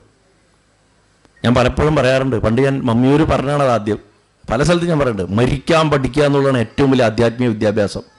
ജപിക്കുക, തപം ചെയ്യുക, അതൊക്കെ അതിലേക്കുള്ള ഉപകരണങ്ങൾ മാത്രമാണ്. റിഗ്രറ്റുകളില്ലാണ്ട ശരീരം വിടാൻ പറ്റണം. ശരീരം വിടുന്ന നേരത്ത് ഭഗവാൻ മാത്രം മനസ്സിലുണ്ടാവണം. ചില്ലറ അഭ്യാസം പോരാ, ഒരു ജീവിതകാലം മുഴുവൻ അഭ്യസിച്ചാലേ എനിക്ക് എത്തുള്ളൂ. അല്ലാണ്ട് കുട്ടികളെ ഇപ്പം നിങ്ങൾ കളിച്ചു കിടക്കും, വയസ്സാകുമ്പോൾ നാമം ജപിച്ചാൽ മതി എന്ന് പറഞ്ഞ് പഠിപ്പിക്കല്ലേ. ആ സമയത്തേക്ക് ആരോഗ്യം ഉണ്ടാവില്ല, മനസ്സിനുണ്ടാവില്ല, ശരീരത്തിനുണ്ടാവില്ല, ഇതിനൊന്നും. അതുകൊണ്ട് നമ്മുടെ നിത്യജീവിതത്തിൽ നമ്മൾ എന്ത് ലൗകിക ജീവിതം ആയിക്കോട്ടെ, എത്ര സമൃദ്ധമായിട്ടുള്ള ജീവിതം ആയിക്കോട്ടെ, എന്താണെങ്കിലും അത് ജീവിച്ചുകൊണ്ട് തന്നെ ഭഗവാങ്കലേക്ക് നമ്മളെ സമർപ്പിച്ചുകൊണ്ടേയിരിക്കുക മനസ്സിനെ. അതൊന്നും വിട്ട് ഓടിപ്പോണമെന്നോ സന്യാസം സ്വീകരിക്കണമെന്നോ ഞാൻ പറയില്ല. ഞാൻ സിനിമാ ഡയറക്ടറാണ്, ഞാൻ ജോലി ചെയ്യുന്ന ഇൻഡസ്ട്രി അങ്ങനെയാണ്. ഞാൻ എപ്പോഴും എല്ലാ സ്ഥലത്തും പറയണത്, എനിക്ക് ഇത്രയെങ്കിലും സാധിക്കുമെങ്കിൽ നിങ്ങൾക്കൊക്കെ എത്രമാത്രം സാധിക്കുന്ന ഞാൻ പറയാറ്. അപ്പോൾ കുചേലൻ പക്ഷെ ചിന്തിച്ചത് വേറൊരു വഴിക്കായിരുന്നു. അവിടെയാണ് പ്രശ്നം വരണം. കുചേലൻ്റെ ചിന്തകളിൽ വരുന്നത് എന്താ, ആ ചിന്ത എന്താണെന്ന് നമുക്ക് ചിന്തിക്കുന്നതിന് മുമ്പ് ഭാഗവതത്തിൻ്റെ ആദ്യത്തെ ആ കഥ തുടങ്ങുമ്പോഴുള്ള ഒരു ശ്ലോകം, സാവാഗ്യയാതസ്യ ഗുണാൻ ഗൃണീതേ കരൗച തത്കർമ്മകരൗ മനശ്ച സ്മരേത് വസന്തം സ്ഥിരജംഗമേഷു ശൃണോതി തത് പുണ്യകഥാസകർണ. ആ ഗുരുവായൂരപ്പൻ്റെ ഗുണമഹിമകൾ കീർത്തിക്കുന്നതാണ് ഏറ്റവും സഫലത തരണ വാക്ക്. ഭഗവാന് വേണ്ടി ജോലി ചെയ്യണ കൈകളാണ് സഫലത തരണ കൈകൾ. എല്ലാ ജീവനുള്ളതിലും ഇല്ലാത്തതിലും ഒക്കെ കുടികൊള്ളുന്ന ആ ചൈതന്യത്തിനെ സദാ സ്മരിക്കുന്നതാണ് യഥാർത്ഥ മനസ്സ്. അതുകൊണ്ട് അദ്ദേഹത്തിൻ്റെ പുണ്യചരിതങ്ങൾ കേൾക്കണതാണ് യഥാർത്ഥ ചെവികൾ എന്നൊക്കെ പറഞ്ഞിട്ട് പറയണത്. ശിരസ്തു തസ്യോ ഭയലിംഗമാനമേ തദേവ യത് പശ്യതി തദ്ധി ചക്ഷു അംഗാനി വിഷ്ണോരതജ്ജനാനാം പാദോദകം യാനി ഭജന്തി നിത്യം. ഈശ്വരൻ്റെ നിശ്ചലമായിട്ടുള്ള പ്രതിമകൾ, ഇപ്പം നമ്മളിപ്പോൾ ഇവിടെ കാണുന്ന പോലുള്ള പ്രതിമകൾ, അതേമാതിരി ആ ഭഗവാന്റെ രൂപത്തിൽ നിന്ന് തോന്നിപ്പിക്കുന്ന വണ്ണമുള്ള ഭക്തജനങ്ങൾ, ഇവരെ രണ്ടു കൂട്ടരെയും നമസ്കരിക്കുന്നതാണത്ര യഥാർത്ഥ ശിരസ്. യുദ്ധം തുടങ്ങി അവിടെ അപ്പോഴേക്കും. ഇവയെ അതേപടി കാണുന്നതാണ് കണ്ണ്. വിഷ്ണുവിൻ്റെ ഭക്തരുടെയും ഭഗവാന്റെയും ഭക്തരുടെയും പാദതീർത്ഥം ശരീരത്തിൽ അണിയുമ്പോഴാണത്രേ, അതിനെടുത്ത് കുളിക്കുമ്പോഴാണ് ഭഗവാന്റെ തീർത്ഥം എടുത്ത് നമ്മൾ ശരീരത്തിൽ അണിയുമ്പോഴത്രേ നമ്മൾ കുളിച്ചു എന്ന് പറയാനും പറ്റുള്ളൂ, നമ്മുടെ അംഗങ്ങൾ ശുദ്ധമായി എന്നും പറയാൻ പറ്റുള്ളൂ. നമ്മൾ സാധാരണ ഒരു പൂജയ്ക്ക് പോലും അങ്ങനെയല്ലേ പറയാം, അപവിത്ര പവിത്രോ വാ സർവാവസ്ഥാം ഗതോ വിവ യത് സ്മരേത് പുണ്ഡരീകാക്ഷം സ ബാഹ്യാഭ്യാന്തര ശുചി എന്ന് പറഞ്ഞിട്ടാണ് അകത്തും പുറത്ത് ശുദ്ധാവട്ടെ എന്നൊരു പൂജാരി, ഒരു അർച്ചകൻ പറയുന്നത്. നമ്മൾ പൂജ കഴിക്കുമ്പോൾ അങ്ങനെയാണ് പറയുക, അകത്തും പുറത്തും ശുദ്ധാക്കാൻ വേണ്ടിയിട്ടാണ് നമ്മൾ ചെയ്യണം. ശുദ്ധിക്കും ഞാൻ എപ്പോഴും പറയാറുണ്ട്, ശുദ്ധി എന്ന് പറഞ്ഞാൽ എന്താ, നമുക്ക് എവിടെയൊക്കെ ഭഗവാനെ കാണാൻ പറ്റുന്നുണ്ടോ അതൊക്കെ ശുദ്ധം, എവിടെ ഭഗവാനെ കാണാൻ പറ്റണില്ലയോ അവിടെ അശുദ്ധം. ഇത്രയേ ഉള്ളൂ ശുദ്ധി അശുദ്ധിയും തമ്മിലുള്ള വ്യത്യാസം. നിങ്ങൾക്ക് ഏറ്റവും മോശമായിട്ടുള്ളൊരു വസ്തു പന്നിമാംസം, അളിഞ്ഞു പൊഴുത്ത പന്നിമാംസം ഒരു അഘോരിക്ക് കൊടുത്തു നോക്കൂ, ശിവോഹം എന്ന് പറഞ്ഞിട്ട് കഴിക്കും. കാരണം അത് ശിവനാണ്. അറപ്പ് തോന്നിക്കഴിഞ്ഞാൽ, എന്തെങ്കിലും ഒരു വസ്തുവിനോട് പ്രപഞ്ചത്തിൽ അറപ്പ് തോന്നിയാൽ പിന്നെ ഈ വേദാന്തം പറഞ്ഞിട്ട് എന്താ കാര്യം? എല്ലാം ഭഗവാനാണെങ്കിൽ പിന്നെ അതും ഭഗവാനല്ലേ. ചിന്തിക്കാൻ കുറച്ച് ബുദ്ധിമുട്ടാണ് നമ്മൾ സാധാരണക്കാർക്ക്. പക്ഷെ ആ തലത്തിലാണ് നിൽക്കുന്നത് മഹാത്മാക്കൾ. അങ്ങനെ ചിന്തിക്കുന്ന ആൾക്കാരിൽ അഗ്രഗണ്യന്മാരിൽ ഒരാളായിരുന്നു അത്രേ കുചേലൻ. ശരിക്കും കുചേലൻ ചെറുപ്പം തൊട്ട് കുചേലൻ്റെ ഒരു പ്രശ്നം എന്താണെന്ന് വെച്ചാൽ, കുചേലൻ ഐഡിയലിസ്റ്റ് ആയിരുന്നു. നമ്മുടെയൊക്കെ ഭാഷയിൽ പറഞ്ഞാൽ ഐഡിയലിസ്റ്റ് എന്ന് പറയും. അതായത് ജീവിതം ഇങ്ങനെ ആയിരിക്കണം, അതിന് ഇന്ന ചിട്ടകൾ ഉണ്ടാവണം, ആ ചിട്ടകൾക്കനുസരിച്ചേ ഞാൻ ജീവിക്കുള്ളൂ, അത് ആരെന്ത് എതിർത്താലും എനിക്ക് വിഷയമല്ല, എനിക്ക് ചില മൂല്യങ്ങളുണ്ട്, ആ മൂല്യങ്ങൾക്കനുസരിച്ച് മാത്രമേ ഞാൻ പോകുള്ളൂ എന്ന് പിടിവാശി ചെറുപ്പം തൊട്ടുള്ള ഒരാളായിരുന്നു സുദാമ ബ്രാഹ്മണൻ.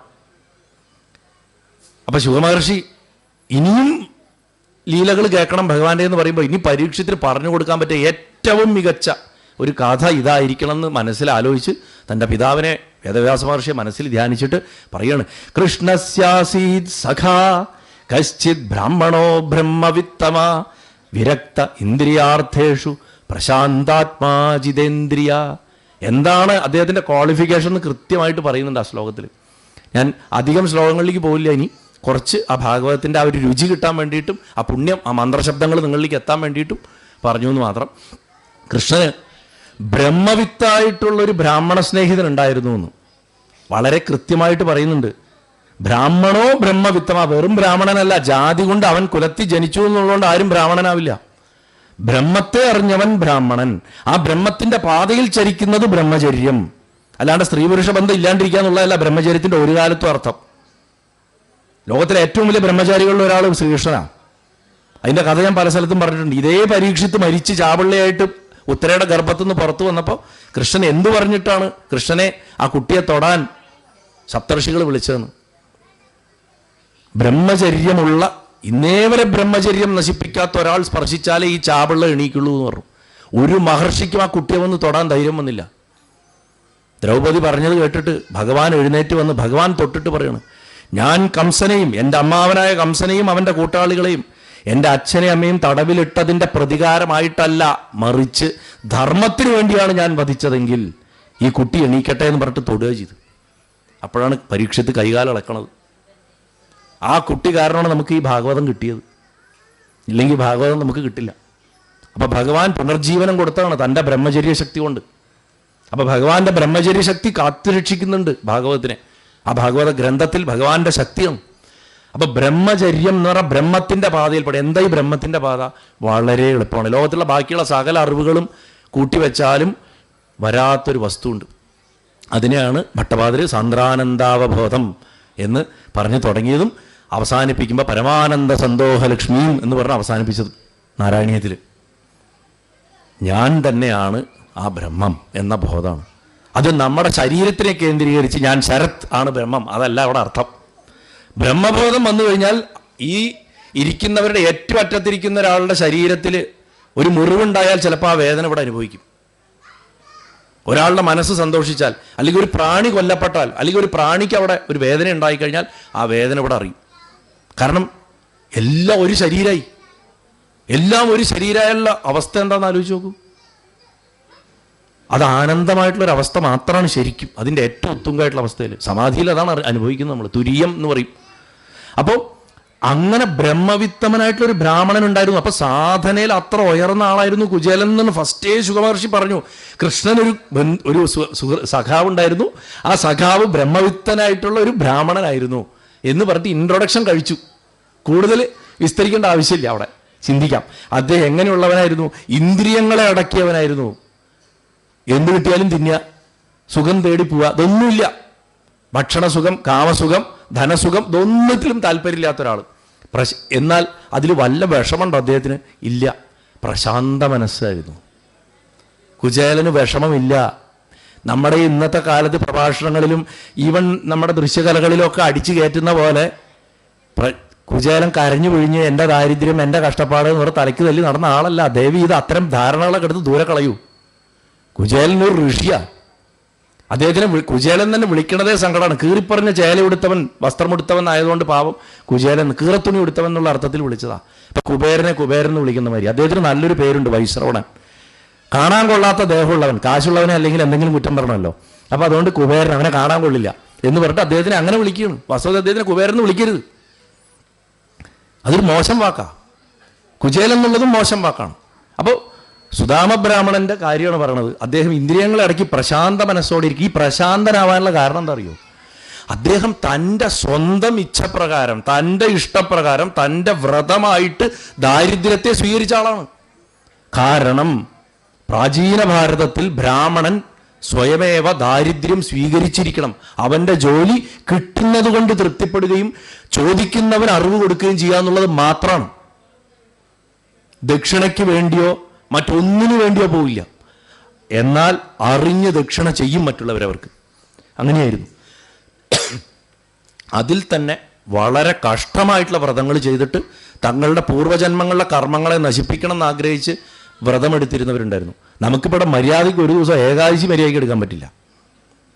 ഇദ്ദേഹം ജീവിതം മുഴുവൻ ഏകാദശിയാണ്. നേർക്ക് രാവിലെ ഭാര്യയും മക്കളും ഉള്ളത് കൊണ്ട് 1 മണിക്കൂർ ഭിക്ഷയ്ക്ക് പോകും. എല്ലാ വീടിനും മുന്നിൽ പോയി നിൽക്കും. വാതിലൊന്നും തട്ടില്ല, കോളിംഗ് ബെൽ അടിക്കില്ല, അമ്മാന്ന് വിളിക്കില്ല. ആരെങ്കിലും കുചേലൻ വന്നിട്ടുണ്ടെന്ന് കണ്ട് പുറത്ത് വന്ന് വല്ലതും കൊടുത്താൽ വാങ്ങും. അതും 3 വീടുകളിലേ വാങ്ങുള്ളൂ. 3 വീട്ടിൽ നിന്ന് ഒന്നും കിട്ടിയില്ല, അന്ന് പട്ടിണി. ഇതൊക്കെ ത്യാഗരാജസ്വാമികളൊക്കെ ചെയ്തിട്ടുള്ളതാണ്. ദാരിദ്ര്യത്തെ സ്വീകരിക്കണം. ഭക്തി ഉണ്ടാവണമെങ്കിൽ ദാരിദ്ര്യം വേണമെന്ന് പറഞ്ഞു പഠിപ്പിച്ചിട്ടുള്ള മണ്ടത്തരം അദ്ദേഹത്തിന്റെ കാലത്ത് ഉണ്ടായിരുന്നു എന്നർത്ഥം. എന്തുകൊണ്ട് ഭഗവാൻ ധനം കൊടുക്കാറില്ല ഭക്തർക്ക് പൊതുവിൽ എന്ന് ചോദിച്ചാൽ, മഹാലക്ഷ്മിയെ കിട്ടിയാൽ അതിനെ കൈകാര്യം ചെയ്യാനുള്ള പക്വതയില്ലാത്തവനാണ് അത് കൊടുക്കാത്തത്. പക്വതയുള്ളവന് ഭഗവാൻ കൊടുക്കും, കൊടുത്തിട്ടുമുണ്ട്, ഇപ്പോഴും കൊടുക്കുന്നുണ്ട്. അതുകൊണ്ട് പണമുള്ളവന് ഭഗവാനെ കിട്ടില്ല എന്ന് ആരെങ്കിലും നിങ്ങളോട് പറയുന്നുണ്ടെങ്കിൽ അത് മണ്ടത്തരാണ്. അനവധി കഥകളുണ്ട്. മഹാസമ്പന്നരായിട്ട് അതിലൊന്നും മനസ്സുറപ്പിക്കാണ്ട് ഭഗവാനിൽ ഇരിക്കാൻ പറ്റുന്നതാണ് ഒന്നുമില്ലാതെ ഭഗവാനിൽ മനസ്സുറപ്പിച്ചിരിക്കണേക്കാട്ടിലും കഷ്ടം. ആണോ അല്ലയോ? നല്ല ആരോഗ്യമുള്ള ഭാര്യയും മക്കളും സമ്പത്തും കാറും വീടും എല്ലാ പ്രതാപങ്ങളും ഇരുന്നിട്ടും ജനകനെ പോലെ, സീതയുടെ പിതാവായിട്ടുള്ള ജനകൻ ബ്രഹ്മർഷിയെ പോലെ ഭഗവാൻകൾ മനസ്സുറപ്പിച്ചിരിക്കാൻ സാധിച്ചിട്ട്, എന്നിട്ട് പൂർണ്ണമായിട്ടും ഇരിക്കുന്ന പ്രവർത്തികൾ, ചെയ്യുന്ന പ്രവർത്തികൾ വൃത്തിയായിട്ട് ചെയ്യുക. ഭാര്യയ്ക്ക് മക്കൾക്കും വേണ്ടേ ചെയ്തു കൊടുക്കുക, നാട്ടുകാർക്ക് വേണ്ടേ ചെയ്തു കൊടുക്കുക, സമൂഹത്തിന് വേണ്ടേ ചെയ്തു കൊടുക്കുക, പ്രകൃതിക്ക് വേണ്ടേ ചെയ്തു കൊടുക്കുക, അവനവന് വേണ്ടതും ചെയ്തിട്ട് എല്ലാം. അതിന് ഏറ്റവും വലിയ ഉദാഹരണം ആരാ? കൃഷ്ണൻ ഭഗവാൻ തന്നെ. ഗുരുവായൂരപ്പന്റെ മുകളിൽ ഇതിന് വേറൊരു ഉദാഹരണത്തിനെ കാണില്ല. അതുകൊണ്ടാണ് അദ്ദേഹത്തിനെ യോഗേശ്വരൻ എന്ന് വിളിച്ചത്. അല്ലാണ്ട് അദ്ദേഹം കാട്ടിപ്പോയിരുന്നുണ്ടല്ല. ഗാർഹസ്ഥ്യത്തിൽ ഇരുന്ന് കാണിച്ചു കൊടുത്ത ആളാ ഗുരുവായൂരപ്പൻ. ഗാർഹസ്ഥ്യത്തിൽ ഇരുന്നാലേ അത് കിട്ടുള്ളൂ. എന്തുകൊണ്ട് അമ്മയുടെ ഉപാസനകൾ ശ്രീവിദ്യ സന്യാസിക്ക് ഉപദേശിക്കാൻ പാടില്ല പറയും? അവനവന്റെ ശരീരത്തിനെ പിണ്ടം വെച്ച ആൾക്ക് ശ്രീവിദ്യ ഉപദേശിക്കാൻ അർഹതയില്ല. അവനവന്റെ ശരീരം അമ്മയാ, പ്രകൃതി, അത് പരാശക്തിയാ.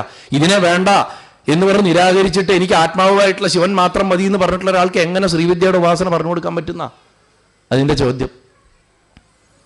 അപ്പൊ ഭഗവാന് പോന്ന സുഹൃത്താണോ എന്ന് ചോദിച്ചാൽ ഭഗവാന് പോന്ന സുഹൃത്താണ് ബ്രഹ്മത്തിൽ മനസ്സുറപ്പിച്ച കാര്യത്തിൽ. പക്ഷെ രണ്ടുപേരുടെ രീതികൾ രണ്ടായിരുന്നു. അതുകൊണ്ട് ചെറുപ്പത്തിലെ ഇവർ ഈ 64 ദിവസം ആകെ ഒരേ ക്ലാസ്സിലിരുന്ന് പഠിച്ചിട്ടുള്ളൂ സാന്ദീപനയുടെ ആശ്രമത്തിൽ. കുചേലൻ അതിനു മുന്നേ അവിടെ വിദ്യാർത്ഥിയാണ്. ഭഗവാൻ അവിടെ ചെന്നു, ക്രാഷ് കോഴ്സ് പെട്ടെന്ന് പഠിച്ചു. ഇരട്ട ക്ലാസ് ഏറ്റൊന്നുമല്ല, പോയിട്ട് ഒറ്റ ക്ലാസ്സിൽ ഇരുന്നിട്ടുള്ളൂ. കയറാനും ഇറങ്ങാനൊന്നുമില്ല. 64 ദിവസം കൊണ്ട് പഠിക്കാനൊക്കെ പഠിച്ചിട്ട് ടൈമില്ല മൂപ്പർക്ക്. 9.5 വയസ്സ് വരെ കാലുമേച്ച് നടന്ന് സമയം കളഞ്ഞു. അക്ഷരം പോലും വായിക്കാറില്ല ഗുരുവായൂരപ്പന്. അക്ഷരം അറിയില്ല. കംസനെ കൊല്ലുന്ന കാലത്ത് ഭഗവാന് കൂട്ടി വായിക്കാറില്ല. കൂട്ടി വായിക്കാൻ പഠിക്കണത് പിന്നെ പോയിട്ടാ. ഒരു കൊലപാതകമൊക്കെ കഴിഞ്ഞിട്ടാ പോയിട്ട് കൂട്ടി വായിക്കുന്നത്. അപ്പൊ ദുർഗുണ പരിഹാര പാഠശാലയിലേക്ക് വിട്ടതാ. അങ്ങനെ പോയിട്ട് പഠിച്ചിട്ട് 64 ദിവസം കൊണ്ട് ആ യോഗേശ്വരൻ തനിക്കറിയണ കാര്യങ്ങളൊക്കെ ലോകർക്ക് ഒരു ഗുരുനാഥന്റെ ആവശ്യമുണ്ട് എന്ന് മനസ്സിലാക്കി കൊടുക്കാൻ വേണ്ടിയിട്ട് ഒരു ടീച്ചറുടെ താഴെ പോയിരുന്ന് പഠിക്കുകയാണ്. ഈ അറിവുകൾ മുഴുവൻ ആ മഹാജന്മത്തിൽ തന്നെയാണ്, ആ ഭഗവാനും തന്നെയാണ് വരുന്നത്. അതിൻ്റെ സ്രോതസ്സേ അദ്ദേഹമാണ്. അത് അദ്ദേഹം സാന്ദീപനി കൂടെ തിരിച്ചൊന്ന് സ്വീകരിച്ചു. അപ്പൊ കുചേലനെ അക്കാലത്തെ അദ്ദേഹം ശ്രദ്ധിക്കുന്നുണ്ട്. കാരണം അന്നേ നിഷ്ഠ വളരെയധികമാണ്. വ്രതങ്ങൾ എടുക്കുന്നുണ്ട്. തൻ്റെ ശരീരത്തിനെ ക്ലേശിപ്പിച്ചുകൊണ്ടുള്ള അനവധി സാധനാക്രിയകൾ ചെയ്യുന്നുണ്ട്. അതുകൊണ്ട് തന്നെ ഭഗവാനുമായിട്ട് വേഗം കൂട്ടുകൂടി. പരമാത്മാവായതുകൊണ്ട് ഭഗവാനോട് കുചേലനും അത്ര തന്നെ അഫെക്ഷൻ ഉണ്ടായിരുന്നു. പക്ഷേ ഭഗവാൻ പറയും, സുദാമ, ഇതല്ല വഴി, ഇങ്ങനെയല്ല വേണ്ട. ജീവിതത്തിന്റെ നിറവിൽ ഇരുന്നു കൊണ്ട് സാക്ഷാത്കാരം നേടണം.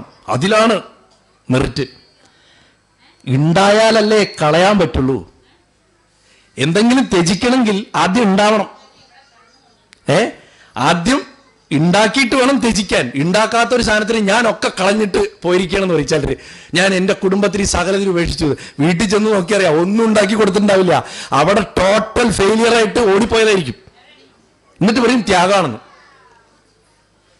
എന്നിട്ട് കാഷായ വേഷം ധരിച്ചിട്ട് വന്നിരുന്നിട്ട് ഗൃഹസ്ഥർക്ക് ഉപദേശം കൊടുക്കും.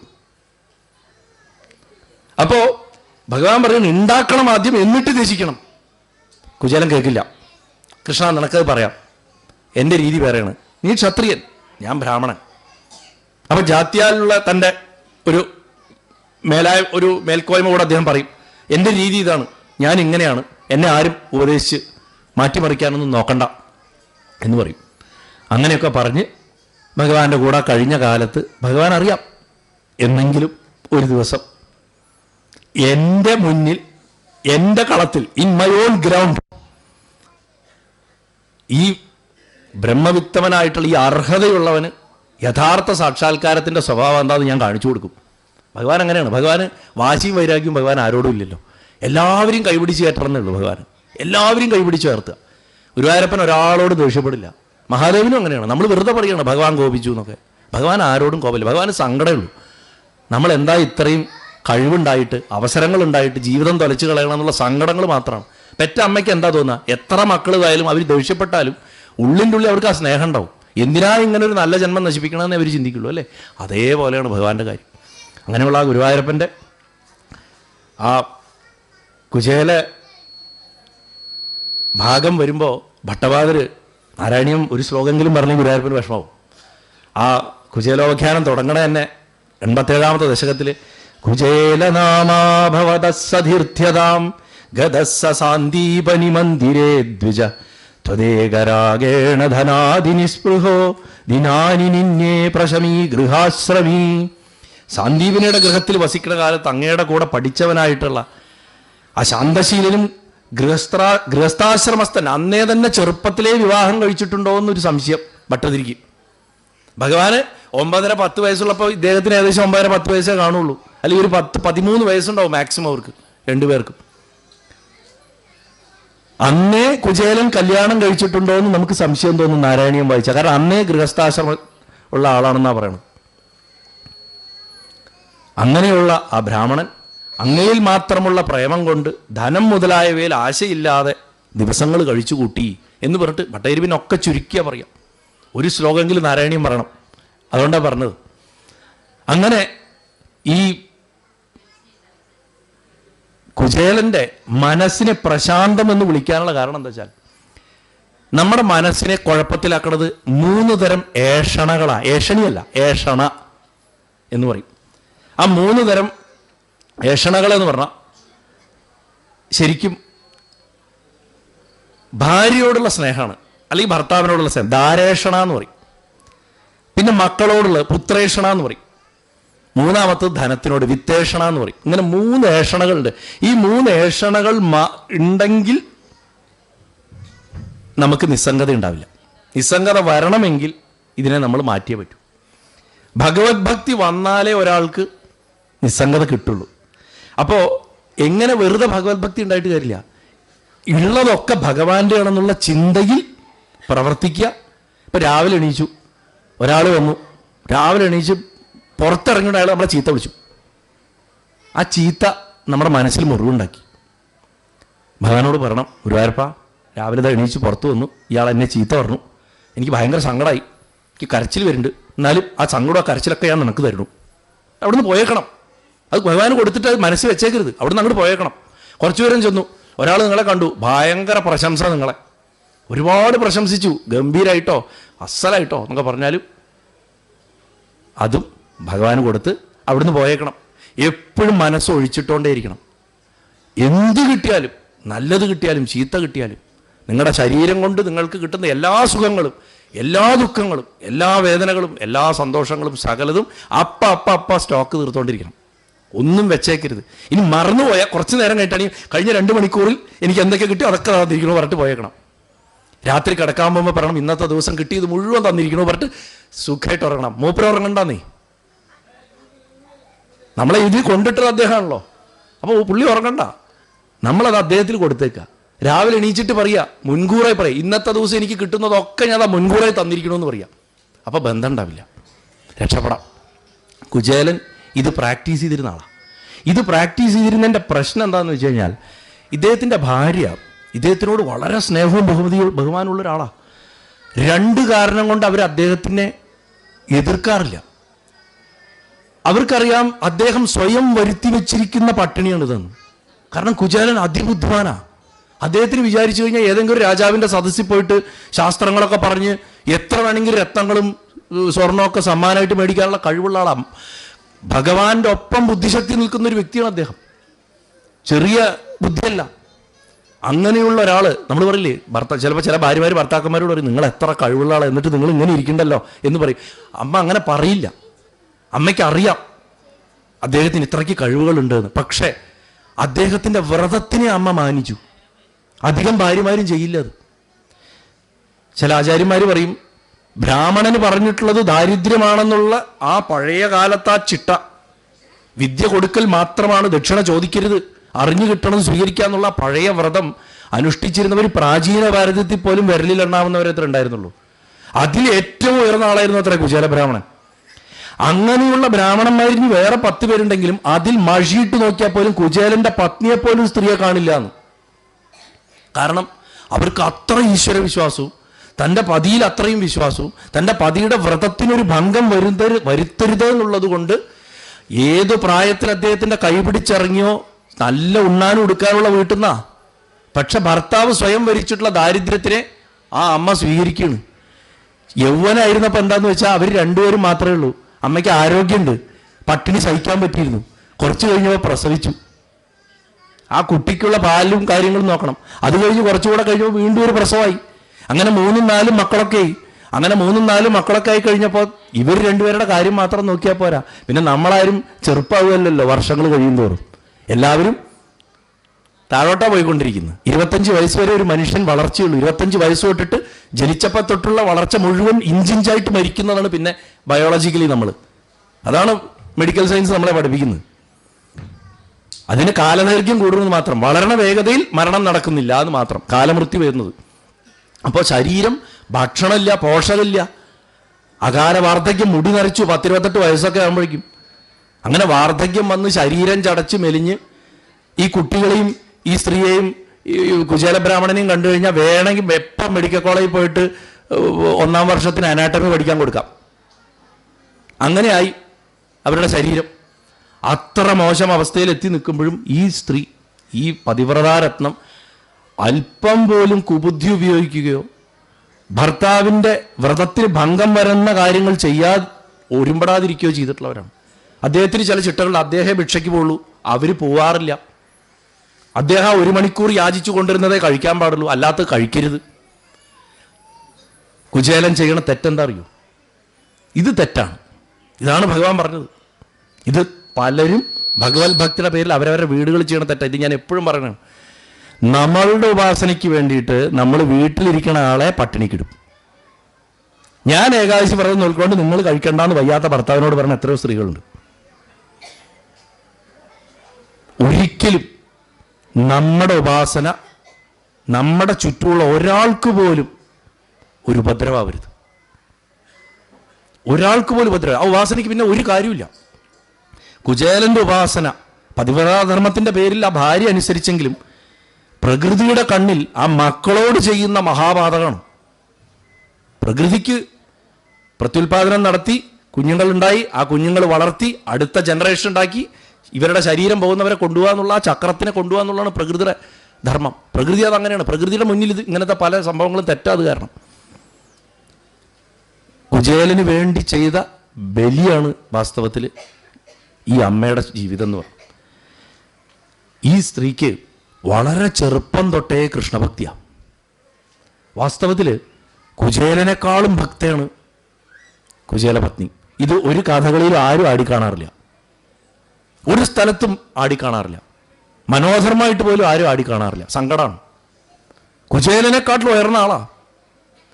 കൃഷ്ണൻ ആ അവിലെടുത്ത് കഴിച്ചത് അവൾ കൊടുത്തയച്ചുകൊണ്ടാണ്. അവൾ കൊടുത്തയച്ചതുകൊണ്ടാണ്. അവളുടെ ഹൃദയരക്തമാണ്, അവളുടെ ഭക്തിയാണ് ആ അവിലിൻ്റെ അകത്ത്. കുചേലൻ ഒരു കാരിയർ മാത്രമാണ്. കുചേലൻ വെറും ഒരു കൊറിയറാണ്. അതാരും ചിന്തിക്കാറില്ല.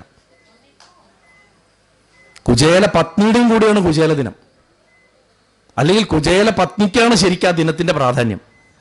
ശബരിമലയ്ക്ക് പണ്ട് പോകുമ്പോൾ ഭർത്താവ്, അച്ഛൻ, ആങ്ങള ഒക്കെ പോവും, മക്കള്, പെണ്ണുങ്ങൾ വീട്ടിൽ ഭഗവാനെ വിളിച്ചിട്ട് കെടാവളക്കം കൊളുത്തിയിട്ടിരിക്കും. പോയാൽ തിരിച്ചു വരുമെന്ന് പോലും അറിയില്ല.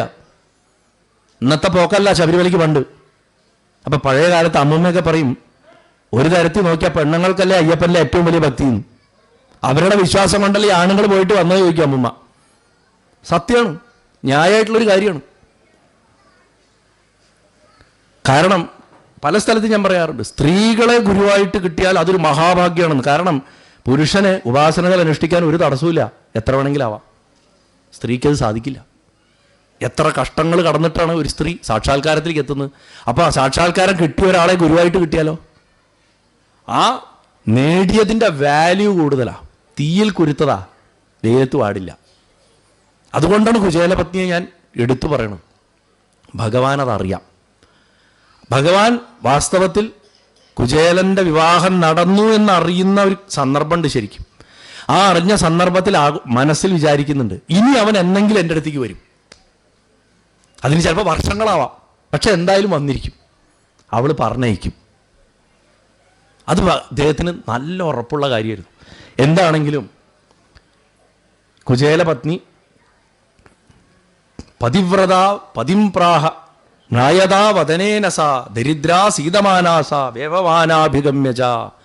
ദരിദ്ര പതിവ്രത ചുങ്ങിയ മുഖവും തളർച്ചയായിട്ട് ഒരിക്കൽ ഭർത്താവിൻ്റെ അടുത്ത് ചെന്നിട്ട് വിറച്ചുകൊണ്ട് പറഞ്ഞു. കാരണം ഭക്ഷണമില്ല. പല ദിവസങ്ങളിൽ അവർക്ക് തലചുറ്റി വീഴാനേ നേരമുള്ളൂ. അവരുടെ ഏറ്റവും വലിയ സന്തോഷം എന്താ അറിയോ? ഭർത്താവ് യാചിച്ചുകൊണ്ട് വരുന്ന ഭക്ഷണം കുറച്ചെങ്കിൽ കുറച്ചുണ്ടാക്കിയിട്ട് അത് കുട്ടികളും ഭർത്താവും കഴിക്കുന്നത് കണ്ട് ആനന്ദം കൊണ്ട് വയറ് നിറച്ചിട്ട് ബോധം കെട്ട് വീഴും. അവരുടെ ജീവിതം ആലോചിച്ച് നോക്കണം. ഇന്നത്തെ ഫെമിനിസ്റ്റുകൾക്കൊന്നും ഇഷ്ടപ്പെടില്ല ഈ കഥ പറഞ്ഞ മെയിൽ ഷോവനിസത്തിൻ്റെ കഥകളൊക്കെ. അപ്പോൾ അങ്ങനെയുള്ള ആ സ്ത്രീ വിറച്ചുകൊണ്ട് പറഞ്ഞു അത്രേ, നനു ബ്രഹ്മൻ ഭഗവത സഖാ സാക്ഷാൽ ശ്രിയപ്പതി ബ്രഹ്മണ്യശ്ച ശരണ്യശ്ച ഭഗവാൻ സാത്വദർശഭ. ബ്രാഹ്മണ ശ്രേഷ്ഠ എന്നാ വിളിക്കണ ഭർത്താവിനെ. ഏട്ടാന്നോ അല്ലെങ്കിൽ ദേ നോക്കൂന്നോ ഒന്നുമല്ല പറഞ്ഞത്. ഇതൊന്നുമല്ല. ബ്രാഹ്മണ ശ്രേഷ്ഠ എന്ന് ഭർത്താവിനെ വിളിക്കണമെങ്കിൽ ഭർത്താവായിട്ട് തൻ്റെ ഒപ്പം ജീവിക്കുന്ന ഈ വ്യക്തിയുടെ മഹത്വം എന്താണെന്ന് മനസ്സിലാക്കിയിട്ടുള്ളൊരു സ്ത്രീയാണ്. അതുകൊണ്ടാണ് വ്യാസമഹർഷി ആ വാക്ക് ഉപയോഗിച്ചിരിക്കുന്നത് അവിടെ, ബ്രാഹ്മണ ശ്രേഷ്ഠ. ബ്രഹ്മത്തെ അറിഞ്ഞവനെ, അങ്ങയുടെ സ്നേഹിതൻ സാക്ഷാൽ ലക്ഷ്മിയുടെ പതിയല്ലേ, അദ്ദേഹം ബ്രാഹ്മണരെ പൂജിക്കുന്നവനല്ലേ, ബ്രഹ്മത്തെ അറിഞ്ഞവരെ പൂജിക്കണവനല്ലേ, ശരണ്യനല്ലേ, ആര് ശരണം പ്രാപിച്ചാലും അവർക്ക് അഭയത്തെ കൊടുക്കണവനല്ലേ, സാത്വദർശവനല്ലേ, അതായത് യദുകുലത്തിൻ്റെ ശ്രേഷ്ഠനല്ലേ, ഷഡ്ഗുണ സമ്പന്നനല്ലേ. 6 ഗുണങ്ങൾ ചേർന്നാലാണ് നമ്മൾ ഭഗം എന്ന് പറയുക. അതിനാണ് അതുള്ളവനെ ഭഗവാൻ എന്ന് വിളിക്കുള്ളൂ. ഭഗവാൻ ആവണമെങ്കിൽ 6 ഗുണങ്ങൾ ചേർന്ന്, ഐശ്വര്യം വീര്യം തുടങ്ങിയിട്ട് 6 ഗുണങ്ങളൊക്കെ ഞാൻ മുമ്പ് വിസ്തരിച്ചു പല പ്രഭാഷണങ്ങളും പറഞ്ഞു. അതിൻ്റെ സമയമില്ലാത്തതുകൊണ്ട് ഇപ്പം പറയുന്നില്ല. അതുകൊണ്ട് മഹാഭാഗനായിട്ടുള്ള അവിടുന്ന് നല്ലവരായിട്ടുള്ള മനുഷ്യർക്ക് ആശ്രയമായിട്ടുള്ള ആ ഗുരുവായൂരപ്പനെ പോയി കണ്ടിട്ട്, അങ്ങ് ഈ ജീവിതത്തിൽ അനുഭവിക്കുന്ന ഈ ബുദ്ധിമുട്ടിന് വേണ്ടത്ര ധനം അദ്ദേഹം അങ്ങേ കണ്ടാൽ മതി, അദ്ദേഹം തരും, എനിക്ക് ഉറപ്പാണ്. ഭോജന്മാരുടെയും വൃഷ്ണികളുടെയും അന്ധകന്മാരുടെയും യാദവന്മാരുടെ 3 വംശങ്ങളാണത്. ക്ലാൻസാ, ഗോത്രമാണ്. അതിൽ ഭോജന്മാർ, വൃഷ്ണികൾ, അന്ധകന്മാർ. അതിൽ വൃഷ്ണി വംശത്തിലാണ് ഭഗവാൻ ജനിക്കുന്നത്. ആ വൃഷ്ണികളുടെയും ഈ 3 പേർക്കും ഈശ്വരനായിട്ടുള്ള അദ്ദേഹം ഇപ്പോൾ ദ്വാരകയിൽ താമസിക്കുന്നുണ്ട്. മധുര വിട്ട് ദ്വാരകയിൽ പോയി താമസിക്കുന്നുണ്ട്. ജഗദ്ഗുരുവായിട്ടുള്ള അദ്ദേഹത്തിൻ്റെ ആ പാദപത്മത്തിനെ പോയി ആശ്രയിക്കുക എന്ന് പറഞ്ഞിട്ട് ഭട്ടതിരിപ്പാട് പറയാ, സമാനശീലാപി തദീയ വല്ലഭ തഥൈവനോ ചിത്തജയം സമേയുഷി കഥാചിദൂജേ ബദവൃത്തിലബ്ധയേ രമാവതി കിം ന സഖാ നിഷേവ്യതേ. കുചേലൻ്റെ ഭാര്യ തുല്യശീലമുള്ളവളാണെന്ന്. ഇദ്ദേഹത്തെ പോലെ തന്നെയാണ് കുചേലനെ പോലെ തന്നെയാണ്. പക്ഷേ കുചേലൻ്റെ മനോനിയന്ത്രണം ഇല്ല എന്ന് ആക്ഷേപ പറഞ്ഞു ഭട്ടതിരിപ്പാട്. ഞാനതിൽ വിനയപൂർവ്വം അദ്ദേഹത്തിൻ്റെ കാൽക്കൽ നമസ്കരിച്ചുകൊണ്ട് വിയോജിക്കണം. കുചേലൻ്റെ ഒപ്പം വരില്ല എന്നാണ് ഭട്ടതിരിപ്പാട് പറഞ്ഞത്.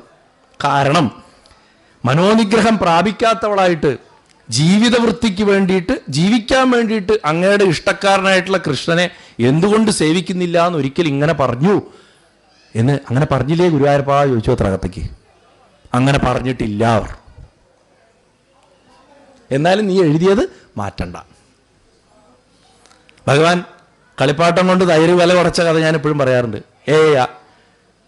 അദ്ദേഹം എഴുതി കടകോലുകൊണ്ട് തല്ലി പൊട്ടിച്ചു എന്ന്. ഭാഗവതത്തിൽ എഴുതിയിരിക്കുന്നത് കല്ലുകൊണ്ടുണ്ടാക്കിയ ഒരു ആന അവിടെ ഉണ്ടായിരുന്നു, കളിപ്പാട്ടം, അത് വെച്ചിട്ട് കുത്തി പൊട്ടിച്ചു എന്നാ.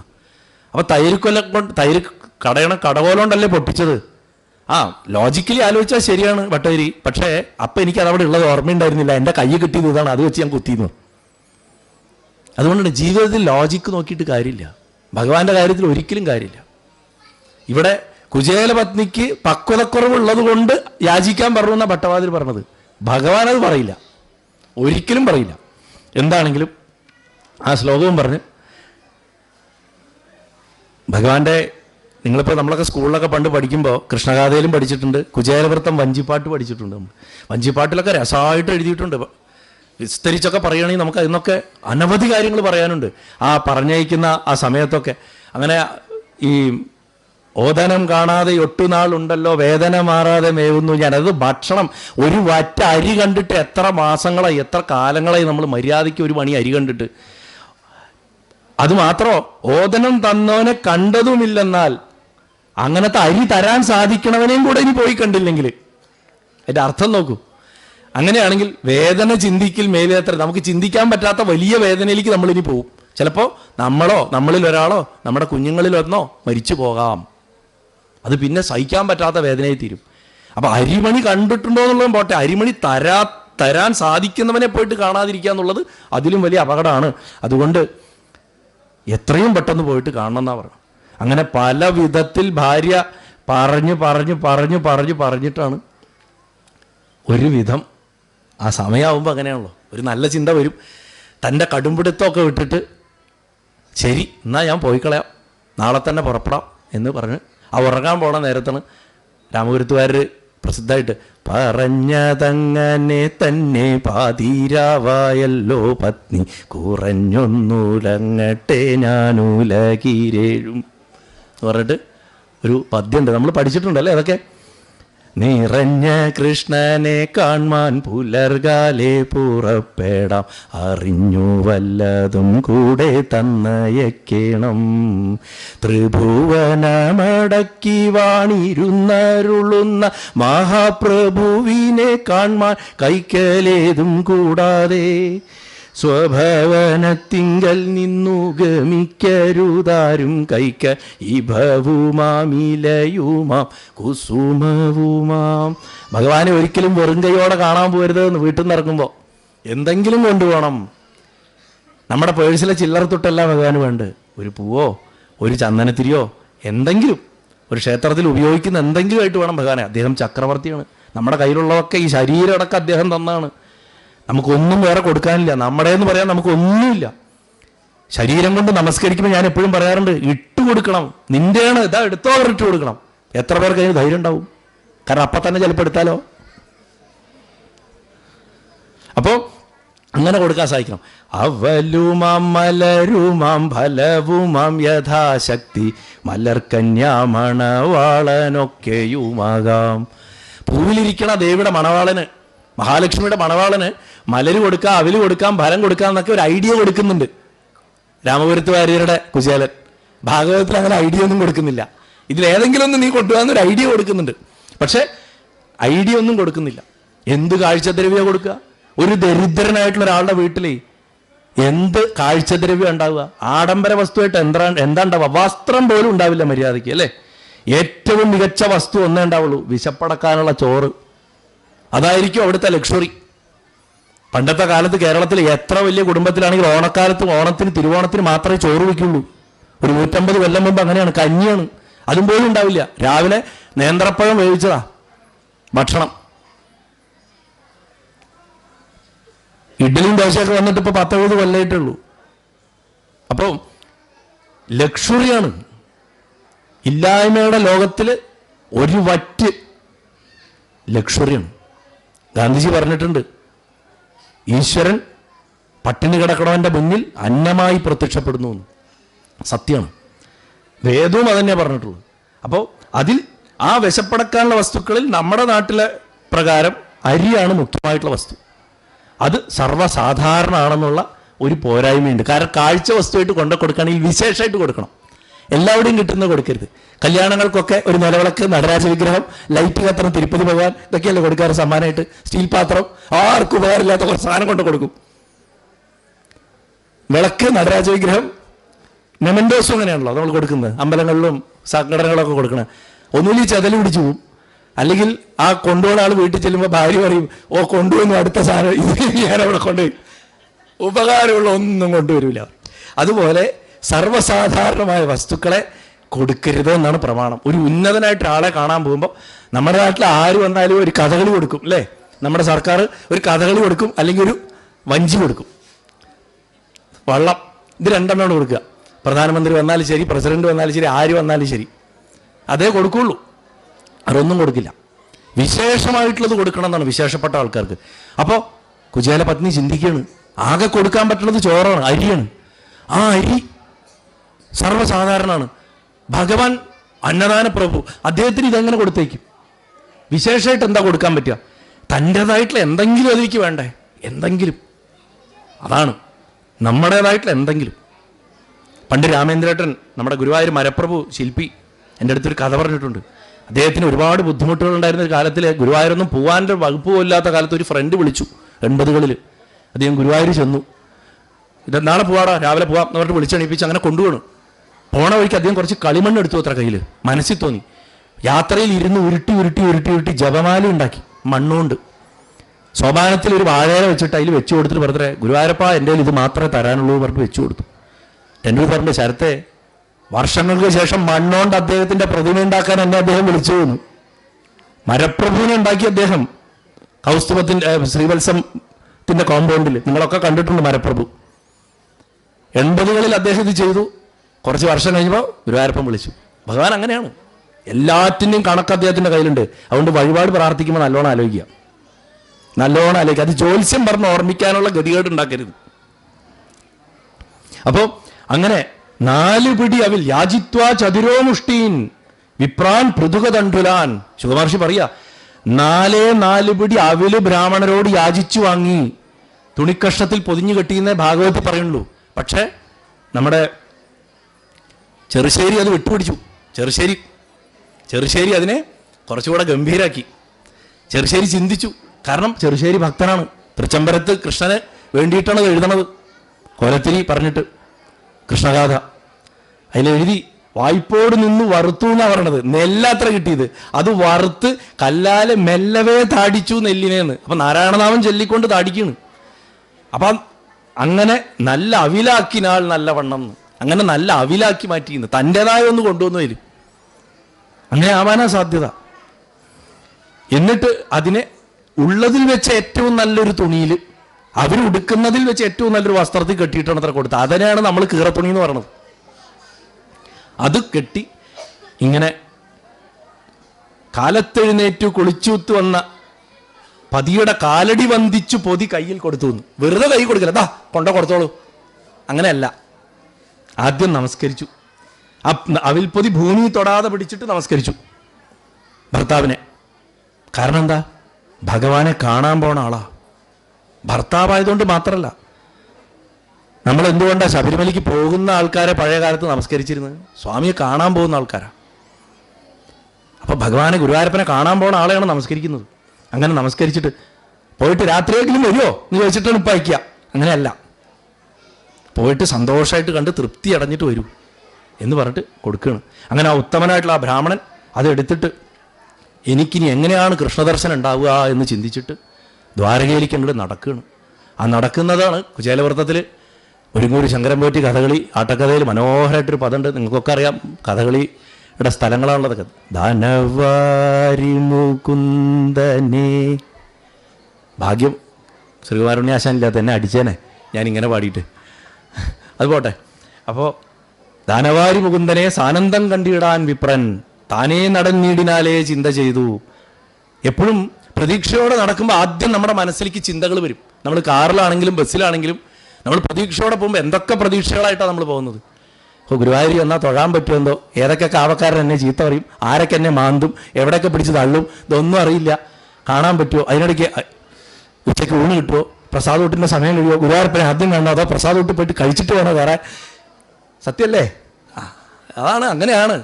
അപ്പം ഇങ്ങനെയൊക്കെ ചില അപ്പോൾ സൂനബാണ സുഷമ നാമാനന്ദമൂർത്തിയെ ചെന്ന് നൂനം ഞാൻ കണ്ണീടുന്നുണ്ട് നിസ്സന്ദേഹം ഉറപ്പിക്കുകയാണ്. എനിക്ക് കാണാൻ പറ്റുമോ? സംശയം അല്ല, പറ്റും. ഓപ്റ്റിമിസം. പറ്റും എന്നിങ്ങനെ മാറിയും മറിഞ്ഞും ചിന്തിക്കണം. അങ്ങനെ ഭഗവാനെക്കുറിച്ച് മനസ്സ് നിറയെ പറ്റുമോ എന്നുള്ള ചിന്തകളൊന്നും പിന്നെ അങ്ങനെ പഴയ കാലത്തേക്ക് അങ്ങോട്ട് പോവാണ്. പഴയ സ്മരണകൾ. ആ 64 ദിവസം എൻ്റെ ജീവിതത്തിലെ ഏറ്റവും പ്രധാന ദിവസം. അന്നേ അവൻ എന്തോ പ്രത്യേകത ഉണ്ടായിരുന്നു. ഇന്ന് അവൻ ഭഗവാനാണെന്ന് ഉള്ളിലൊരു തോന്നലുണ്ട്. അന്നേ എന്തോ ഒരു പ്രത്യേകത ഉണ്ടായിരുന്നു. സഖാവായതുകൊണ്ടാണ് ഞാൻ ആ വഴിക്ക് ചിന്തിച്ചു പോകണം. കാരണം ഇത് ഗുരുവായൂരപ്പൻ്റെ വാക്കാണ്. ഗുരുവായൂരപ്പൻ്റെ വാക്കിൽ നമ്മൾ കാണുമ്പോൾ എങ്ങനെയായിരിക്കും തൻ്റെ സുഹൃത്ത് തന്നെ ചിന്തിച്ചിട്ടുണ്ടാവുക എന്നുള്ള ഭഗവാന്റെ ഒരു ചിന്തയുണ്ട്. നാം നമ്മളെന്നോ ഒന്നായിരുന്നു. ഒരു ശരീരം പോലെ നമ്മൾ നടന്നിരുന്നു, ഒരുമിച്ച് കിടന്നു, നടന്നു, ഉറങ്ങി, പ്രവർത്തിച്ചു. വർഷങ്ങൾക്ക് മുമ്പത്തെ കഥയാണ്. അന്ന് നമ്മൾ കുട്ടികളാണ്. ഇന്ന് രണ്ടുപേരും കുടുംബനാഥന്മാരാ. പക്ഷെ കുടുംബത്തിനെ 2 രീതിയിൽ നോക്കുന്നവരാണ്. ഒരാൾ 16,008 ഭാര്യമാരോട് കൂടിയിട്ട് ഓരോ ഗൃഹത്തിലും ഇരിക്കുന്നു. ഗാർഹസ്ഥ്യത്തിൻ്റെ മകുടോദാഹരണം കൊടുക്കുന്നു. ഞാൻ കഴിഞ്ഞ ദിവസം സത്രത്തിൽ പറഞ്ഞു, ഭഗവാൻ എന്തിനാ എടുത്ത് വേണമെങ്കിൽ ഭഗവാൻ 2 ലക്ഷം ഭഗവാനായിട്ട് 2 ലക്ഷം ഭാര്യമാരായിട്ട് ഇരിക്കായിരുന്നു. നമുക്ക് ഓരോരുത്തരുടെയും ഗാർഹസ്ഥ്യം ഓരോന്നും വെവ്വേറെയാണ്. എൻ്റെ കുടുംബമല്ല നിങ്ങളുടെ കുടുംബം, ഓരോരുത്തരുടെ കുടുംബം വെവ്വേറെയാണ്. പക്ഷെ ഓരോ കുടുംബത്തിൻ്റെ സാഹചര്യത്തിലും എങ്ങനെ നന്നായിട്ട് ഗാർഹസ്ഥ്യം നടത്തി കാണിക്കാമെന്ന് ഭഗവാന് ഉദാഹരണം കാണിച്ചു കൊടുക്കേണ്ടതുണ്ടായിരുന്നു. അതിനു വേണ്ടിയിട്ടാണ് അദ്ദേഹം 16,008 എക്സാമ്പിൾസ് ഉണ്ടാക്കിയത്. 16,008 കുടുംബങ്ങളിൽ അച്ഛനായും മുത്തച്ഛനായും ഭർത്താവായും കാമുകനായിട്ടും ഒക്കെ അദ്ദേഹം നിറഞ്ഞാടുകയാണ്. നമുക്ക് തളരരുത്. ഈശ്വര സാക്ഷാത്കാരം ഗൃഹസ്ഥന് പറഞ്ഞിട്ടുള്ളതാണ് എന്ന് ഉറപ്പിച്ച് കാണിച്ചു തരാൻ വേണ്ടിയിട്ട് ചെയ്തത് അദ്ദേഹം. അങ്ങനെ ഒരു ഭഗവാൻ ഇവിടെ ഉള്ള കുടുംബത്തിനെ പട്ടിണിയിലിട്ടിട്ടുള്ള ഒരാൾ. ഇങ്ങനെ 2 ദ്വന്ദ്വങ്ങളാണ്. നിങ്ങളത് ശരിക്കും കാണണം. ഗാർഹസ്ഥ്യത്തിൻ്റെ 2 അറ്റമാണ് കൂട്ടിമുട്ടാൻ പോണത്.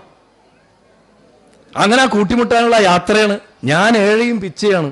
എൻ്റെ പഴയകാലത്തെ സ്നേഹിതൻ മഹാപ്രഭുവാണ്. അവൻ വലിയ എന്താ പറയുക, ദന്തഗോപുരത്തിൽ 7 നില മാളികയുടെ മുകളിലായിരിക്കണം എന്നൊക്കെ കേൾക്കണം. എന്തായാലും ആ സുഹൃത്തിനെ കാണാനും പറയാനുള്ളത് ഞാൻ പറയും എന്ന് അദ്ദേഹം ഉറപ്പിച്ച് പറഞ്ഞുകൊണ്ടാണ് അത്ര അദ്ദേഹം ഇങ്ങനെ പല വഴിക്ക് ഇങ്ങനെ പോണ്. അപ്പോൾ കുചേലൻ കൊടയെടുത്ത് പോയി എന്നൊന്നും ശുഖമഹർഷി എഴുതിയിട്ടില്ല. പക്ഷേ നമ്മുടെ നാട്ടിൽ ആൾക്കാരൊക്കെ പണ്ട് നടക്കാൻ പോകുമ്പോൾ ഓലക്കുടയും കൊണ്ട് പോരുന്നത് കൊണ്ട് ആ ഓലക്കുട കുറച്ച് കീറിയതായിരിക്കാം എന്ന് കരുതിയിട്ട് രാമപുരത്തുകാരും എന്താ പറയുക, മുരിങ്ങൂർ ശങ്കരൻ പോറ്റിയൊക്കെ ഒരു കൊട കൊടുത്തിട്ടുണ്ട് കുചേലന്. അപ്പോൾ ആ കൊടയും കൊണ്ടാണ് കുചേലൻ പോണത്. കൂലങ്കുഷ കുതൂഹലം കുടയുമെടുത്തിട്ടനു കൂലയായ പത്നിയോട് യാത്രയും ചൊല്ലി എന്നാണ് എഴുതിയിട്ടുള്ളത്. അനുകൂലയായ പത്നിയോട് യാത്രയും ചൊല്ലിയിട്ട് ആ സൂര്യബിംബം അങ്ങനെ ഉദിച്ചു വരണ നേരമായപ്പോഴേക്കും കുചേലൻ കൃഷ്ണനാമം ജപിച്ചുകൊണ്ട് യാത്ര പുറപ്പെട്ടു.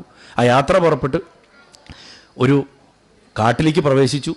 ആ കാട്ടിൽ കൂടെ കുറേ നടന്നു. പിന്നെ കുറച്ച് സമതലം ഗ്രാമങ്ങൾ കടന്നു, നഗരങ്ങൾ കടന്നു. അങ്ങനെ നടന്ന് അവസാന ദ്വാരകാ നഗരത്തിൻ്റെ പരിസരത്തേക്ക് അദ്ദേഹം എത്തുന്നത് വരെയും അദ്ദേഹത്തിന് സമയം പോയതുപോലും അറിഞ്ഞില്ല.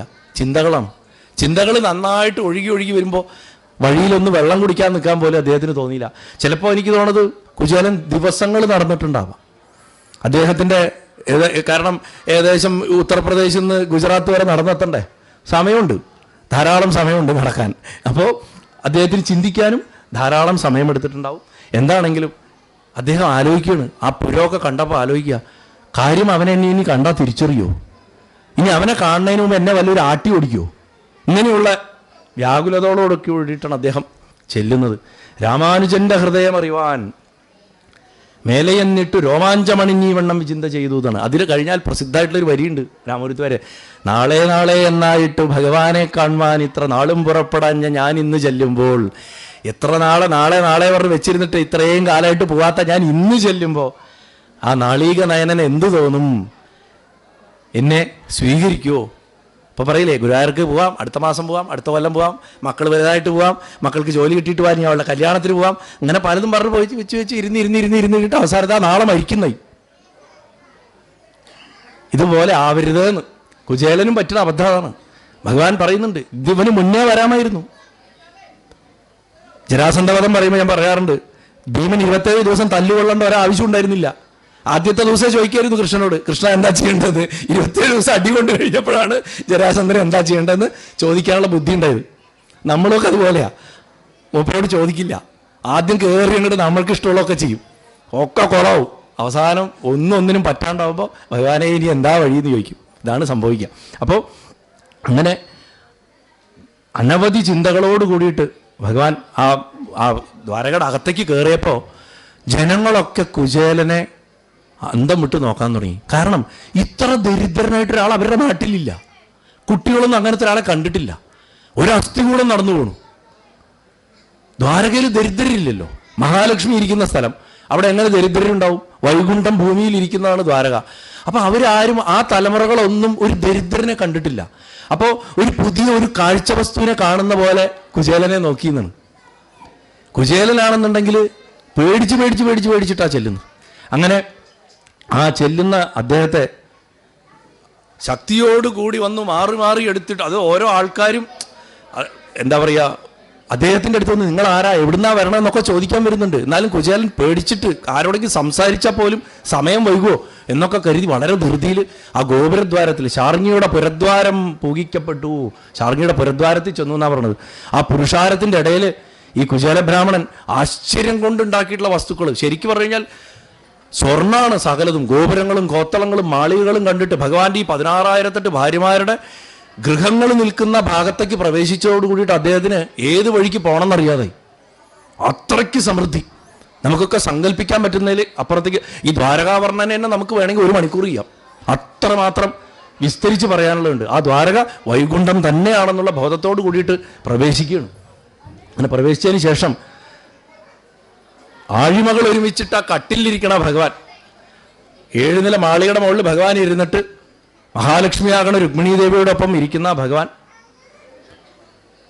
പെട്ടെന്നൊരു ഉൾവിളി ഉണ്ടായ പോലെ, എന്തോ പറഞ്ഞ് ചിരിച്ച് തമാശ പറഞ്ഞിരിക്കുന്ന ഭഗവാൻ പെട്ടെന്നൊരു ഉൾവിളി ഉണ്ടായ മാതിരി അങ്ങോട്ട് പുറത്തേക്ക് നോക്കിയപ്പോൾ സമൃദ്ധി ഒഴുകണ ആ തെരുവുകളിൽ ദാരിദ്ര്യത്തിൻ്റെ രൂപമായിട്ടും എന്നാൽ അതേസമയം ബ്രഹ്മതേജസ്സുള്ള ഒരു നക്ഷത്രം പോലെയും ഒരാൾ വരുന്നത് കാണുന്നു. കണ്ട മാത്രയിൽ തനിക്ക് തന്നെ തിരിച്ചറിയാൻ പറ്റുമല്ലോ.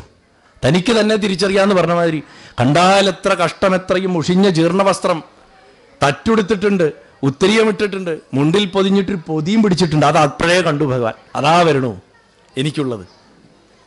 ആ പൊതിയാണ് ഭഗവാൻ കാണുന്നത് ആദ്യം. അതിനുശേഷമാണ് മുഖത്തേക്കൊക്കെ നോക്കുന്നത്. പുസ്തകം പിടിച്ചിട്ടുണ്ട് കയ്യിൽ, 2 കൂടെ കക്ഷത്തിലാണ് വെച്ചിരിക്കുന്നത്. പുസ്തകവും പൊതിയും കൂടെ കക്ഷത്ത് വെച്ചിട്ടുണ്ട്. ഭസ്മം ധരിച്ചിട്ടുണ്ട്, രുദ്രാക്ഷം, ഒരു പൊളിക്കൊട, ഇതൊക്കെ ആയിട്ടാണ് വരണത്. അങ്ങനെ നാമകീർത്തനം ചെയ്തിട്ട് അവൻ്റെ മനസ്സിൽ താൻ തന്നെയാണ്, തന്നെ ആ മനസ്സിൽ കാണാം. അങ്ങനെ വന്നുകൊണ്ടിരിക്കുന്നു. ആ സമയത്താ പറയണത്, എന്തുകൊണ്ടോ ശൗരി കണ്ണുനീരണിഞ്ഞു, ധീരനായ ചെന്താമരക്കണ്ണനുണ്ടോ കരഞ്ഞിട്ടുണ്ടോ എന്നാണ് എഴുതിയിരിക്കുന്നത് രാമപുരത്തുകാർ. കൃഷ്ണൻ കരയണത് നമ്മൾ ആരും കണ്ടിട്ടില്ല. കാരാഗൃഹത്തിൽ ജനിച്ചപ്പോൾ പോലും പൊട്ടിച്ചിരിക്കുക ചെയ്തു. കാരണം ജനിക്കണേൻ്റെ നിരർത്ഥകത ആലോചിച്ചിട്ട് ഭഗവാൻ ചിരിച്ചതാ. ഇവിടെ ഭഗവാൻ കരഞ്ഞു എന്നാ. അങ്ങനെ ആ രക്ഷാസൈന്യങ്ങളെ വലയങ്ങളെയും തെരുവുകളൊക്കെ താണ്ടിയിട്ട് കുചേലൻ അവിടേക്ക് പ്രവേശിക്കുമ്പോൾ തം വിലോക്യ അച്യുതോ ദൂരാത്, അച്യുതൻ കണ്ടു എന്ന് തൻ്റെ സതീർത്ഥിനെ ആ ദൂരത്തുനിന്ന് ഭഗവാനെ കുചേലനെ കണ്ടു. പ്രിയയുടെ കട്ടിലിരുന്ന ആ ഭഗവാൻ അച്യുതൻ, ആ വാക്കിന് പ്രത്യേകതയുണ്ട്. എന്തുകൊണ്ടാണ് ശുഖമഹർഷി ആ വാക്ക് ഉപയോഗിച്ചിരിക്കണേ? വീഴ്ചയില്ലാത്തവൻ. ഭഗവാൻ വീഴ്ചയില്ല. ഭഗവാൻ ഒരിക്കലും ദരിദ്രനാവില്ല, താഴ്ചയില്ല, തകർച്ച വരില്ല. അവിടെ നാരായണനോ കൃഷ്ണനോ ഉപയോഗിച്ചില്ല, അച്യുതൻ എന്നാ ഉപയോഗിച്ചത്. വീഴ്ചയില്ലാത്ത അച്യുതൻ ആ 7 നില മാളികയുടെ മുകളിൽ നിന്ന് പെട്ടെന്ന് തൻ്റെ സുഹൃത്തിനെ മനസ്സിലാക്കി എഴുന്നേറ്റ് താഴോട്ട് ഓടി വന്ന്, അതൊക്കെ നിങ്ങൾ കുചേലവൃത്തം കഥകളിയിലൊക്കെ പ്രസിദ്ധമായിട്ട് കണ്ടാവും. ആ സമയത്ത് ഈ ചെയറൊക്കെ മാറ്റിയിടിക്കും. കൃഷ്ണൻ അങ്ങോട്ട് ഇറങ്ങി അങ്ങോട്ട് ഓടി വരും. കുചേലനെ അങ്ങോട്ട് ഗാഠഗാഠം കെട്ടിപ്പിടിക്കും. ഇഷ്ടപ്പെട്ട സ്നേഹിതനായിട്ടുള്ള ആ വിപ്രൻ്റെ ദേഹസംഘം കൊണ്ട് ആ ശരീരത്തിൽ ചേർത്തപ്പോൾ അതിൽ നിർവൃതി ഉണ്ടായിട്ട് ആ ചെന്താമര നേത്രൻ്റെ കണ്ണുകളിൽ നിന്ന് അശ്രുക്കൾ പൊഴിഞ്ഞു എന്നാ പറയണത്. അങ്ങനെ ഭഗവാൻ അദ്ദേഹത്തെ കൈപിടിച്ച്, കുചേലനാണെന്നുണ്ടെങ്കിൽ ഞെട്ടിപ്പോയി. ഭഗവാനെ ഇത്രയും വർഷങ്ങൾക്ക് ശേഷം കാണുകയാണ്. ഭഗവാൻ പട്ടുവസ്ത്രങ്ങൾ അണിഞ്ഞിരിക്കുന്നു, കസ്തൂരി തിലക അണിഞ്ഞിരിക്കുന്നു, കളഭത്തിൻ്റെ സുഗന്ധം ശരീരത്തിൽ നിന്ന് പുറപ്പെടുന്നു. ഇവിടെയാണ് ഈ വേർത്തൊഴുകി പൊടി അണിഞ്ഞ് കുളിച്ചിട്ട് പോലുമില്ല, നാറി പുഴുത്താ വരണത്. അങ്ങനെ വരുന്ന ഒരാളെ ഭഗവാൻ ആ മനസ്സിലെ ചൈതന്യത്തെ മാത്രം കെട്ടിപ്പിടിക്കും. വാസ്തവത്തിൽ രുക്മിണീ ദേവി അതിനെ എങ്ങനെയാണ് കണ്ടതെന്ന് വെച്ചാൽ ഒറ്റ ജ്യോതിസായിട്ടാണ് കണ്ടത്. രണ്ടുപേരും ഒന്നായി നിൽക്കുന്ന പോലെയാണ് കണ്ടത്. കാരണം ബ്രഹ്മബോധം വന്ന ഒരാൾ ബ്രഹ്മത്തിൽ ചേർന്ന് നിൽക്കുമ്പോൾ എങ്ങനെയാണോ ആ സാന്ദ്രാനന്ദ ബോധാവസ്ഥ ഉണ്ടാവണം, അതാണ് അവിടെ കണ്ടത്. കുചേലൻ കുറച്ചു നേരത്തേക്ക് സമാധിയവസ്ഥയിലായിപ്പോയി. കുചേലൻ വീണ് പോകാതിരിക്കാൻ ഭഗവാൻ കൈ പിടിച്ച് കൊണ്ടുപോണ്. യന്ത്രം പോകണം, പാവ പോകണമാതിരിയാണ് കുചേലൻ പിന്നെ പോണത്. സമാധിയിലെത്തുമ്പോൾ താനെ കരയും. നമ്മൾ ധ്യാനത്തിൽ അങ്ങനെയാണ്, കണ്ണുകൾ നിറഞ്ഞൊഴുകും. ആത്മാവ് ഈ കൂട്ടിൽ പെട്ടുപോയല്ലോ എന്ന് സങ്കടപ്പെടും. അതിന് ചിറകടിച്ച് പുറത്തേക്ക് പറക്കാനുള്ള വെമ്പൽ കൂടുന്ന പറയും. ഒരിക്കൽ അറിഞ്ഞാൽ പിന്നെ ശരീരത്തിൽ ഇരിക്കാൻ തോന്നില്ല. അങ്ങനെ കൊണ്ടുപോയി താൻ രുക്മിണിയോടുകൂടി ഇരിക്കുന്ന കട്ടിലിൽ പിടിച്ചിരുത്തിയെന്നാണ്. ആരെങ്കിലും സ്വന്തം വീട്ടിൽ ബെഡ്റൂമിലെ കിടക്കയിൽ കൊണ്ട് ഇരുത്തുമോ? എത്ര അടുത്ത ആളാണെങ്കിലും ഇരുത്തില്ല. ഭഗവാൻ ആ മഹാലക്ഷ്മിയോടൊപ്പം താൻ ശയിക്കുന്ന ആ കിടക്കയിൽ കൊണ്ടുപോയിട്ട് അദ്ദേഹത്തെ ഇരുത്തി. രുക്മിണി ഉടനെ തന്നെ സന്ദർഭം മനസ്സിലാക്കിയിട്ട് വെഞ്ചാമരമൊക്കെ കൊണ്ടുവന്ന് വീശറിയൊക്കെ കൊണ്ടുവന്ന് വീശിക്കാൻ, അവർ സ്വയമേവ വീശാൻ തുടങ്ങി.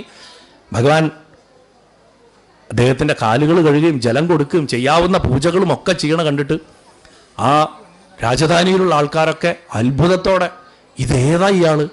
കൃഷ്ണൻ ഇങ്ങനെ ഒരാളോട് പെരുമാറണ കണ്ടിട്ടില്ലല്ലോ, ഇത്രയ്ക്കും സ്നേഹത്തോട് കൂടിയിട്ട് ആരോടാണ്, എന്ത് കാരണം കൊണ്ടാണ്, എന്ത് പൂർവ്വ പുണ്യമാണ് ഈ ദരിദ്ര രൂപിയായിട്ടുള്ള ഈ ബ്രാഹ്മണൻ ചെയ്തതെന്ന് ആശ്ചര്യത്തോട് കൂടിയിട്ട് ചിന്തിക്കുകയാണ്. കയ്യിൽ കാൽ കാശില്ലാതെ വന്നിട്ടുള്ള ഇവൻ ഞങ്ങളൊന്നും ചെയ്യാത്ത എന്തു പുണ്യ ചെയ്തതെന്ന് ചിന്തിച്ചു എന്ന് സൂചന പോലും ശുഗമഹർഷി അവിടെ കൊടുക്കുന്നുണ്ട്. അങ്ങനെ ആ തൃക്കൈ കൊണ്ട് പിടിച്ചിരുത്തിയതിന് ശേഷം കുചേലൻ ഇരിപ്പുറയ്ക്കണില്ല. കാരണം ഭഗവാൻ താഴെ ഇരിക്കണം. കുചേലൻ ഇങ്ങോട്ട് ഇരിക്കൂ പറഞ്ഞ് വലിക്കുകയാണ് ഭഗവാൻ ഇരിക്കൂ എന്ന് പറഞ്ഞിട്ട് കാലുകളിലൊക്കെ ഇങ്ങനെ സുഗന്ധക്കൂട്ടുകളൊക്കെ തേച്ചു കൊടുക്കുക. ശരീരത്തിൽ എന്തൊക്കെ തനിക്ക് ചെയ്തു കൊടുക്കാൻ പറ്റുമോ അതൊക്കെ ആ ശരീരത്തിനെ ആദ്യം സുഖിപ്പിക്കുകയാണ്. എത്രയോ ദൂരത്തെ യാത്രാക്ഷീണത്തിനെ ഭഗവാന്റെ സ്പർശം കൊണ്ട് തന്നെ ഇല്ലാണ്ടാക്കി കൊടുക്കണം. നമുക്ക് ഗുരുവായൂരപ്പൻ്റെ ഒരു നുള്ളു കളഭം എടുത്ത് തൊട്ടാൽ തന്നെ എത്ര സന്തോഷമല്ലേ. അപ്പം പിന്നെ ഭഗവാൻ വന്ന് കെട്ടിപ്പിടിച്ചാലോ എന്തായിരിക്കും അവസ്ഥ? ചിന്തിച്ചു നോക്കുക. കുചേലവൃത്തമൊക്കെ അനുഭവിച്ച് കേൾക്കേണ്ടതാ. നമ്മളവിടെ കുചേലനാവണം മനസ്സുകൊണ്ട്, അല്ലെങ്കിൽ ഒരു കാര്യമില്ല, വെറുതെ കേട്ടു കഴിഞ്ഞു പോയി. അപ്പം അങ്ങനെ ആ ഭർത്താവിൻ്റെ ഭാവം അറിഞ്ഞിട്ട് ആ മഹാലക്ഷ്മി താലവൃന്ദം എടുത്തിട്ട് പരിചരിച്ചു എന്നാണ് പറയണത്. അങ്ങനെ ഭഗവാൻ പറയുക, എത്ര നാളായിട്ട് ഞാൻ കാണാൻ കൊതിക്കുക നിന്നെ, എവിടെയായിരുന്നു അങ്ങ്, എവിടെയായിരുന്നു എന്നൊക്കെ ചോദിച്ചിട്ട് അടുത്ത ചോദ്യമാണ്, കല്യാണമൊക്കെ കഴിഞ്ഞു അല്ലേ എന്ന് ചോദിച്ചു. ആള് അനുരൂപയായിട്ടുള്ള ആളല്ലേ, അതാണ് അടുത്ത ചോദ്യം. മക്കളൊക്കെ എത്ര? കുചേലനാണെങ്കിൽ ഒന്നും മര്യാദയ്ക്ക് അങ്ങോട്ട് പറയാൻ പറ്റുന്നില്ല. ആ കുശലം ചോദിച്ചു തുടങ്ങണ ഭാഗമാണ് കഥകളിയിൽ മനോഹരമായിട്ടുള്ള പദമാണ് കലയാമി ഭൂസുര മൗലേ എന്ന് പറഞ്ഞ് തുടങ്ങണം. അതിമനോഹരമായിട്ടുള്ളൊരു പദമുണ്ട്. നാളെ ഇതൊക്കെ ഓർക്കുക കാണുമ്പോൾ.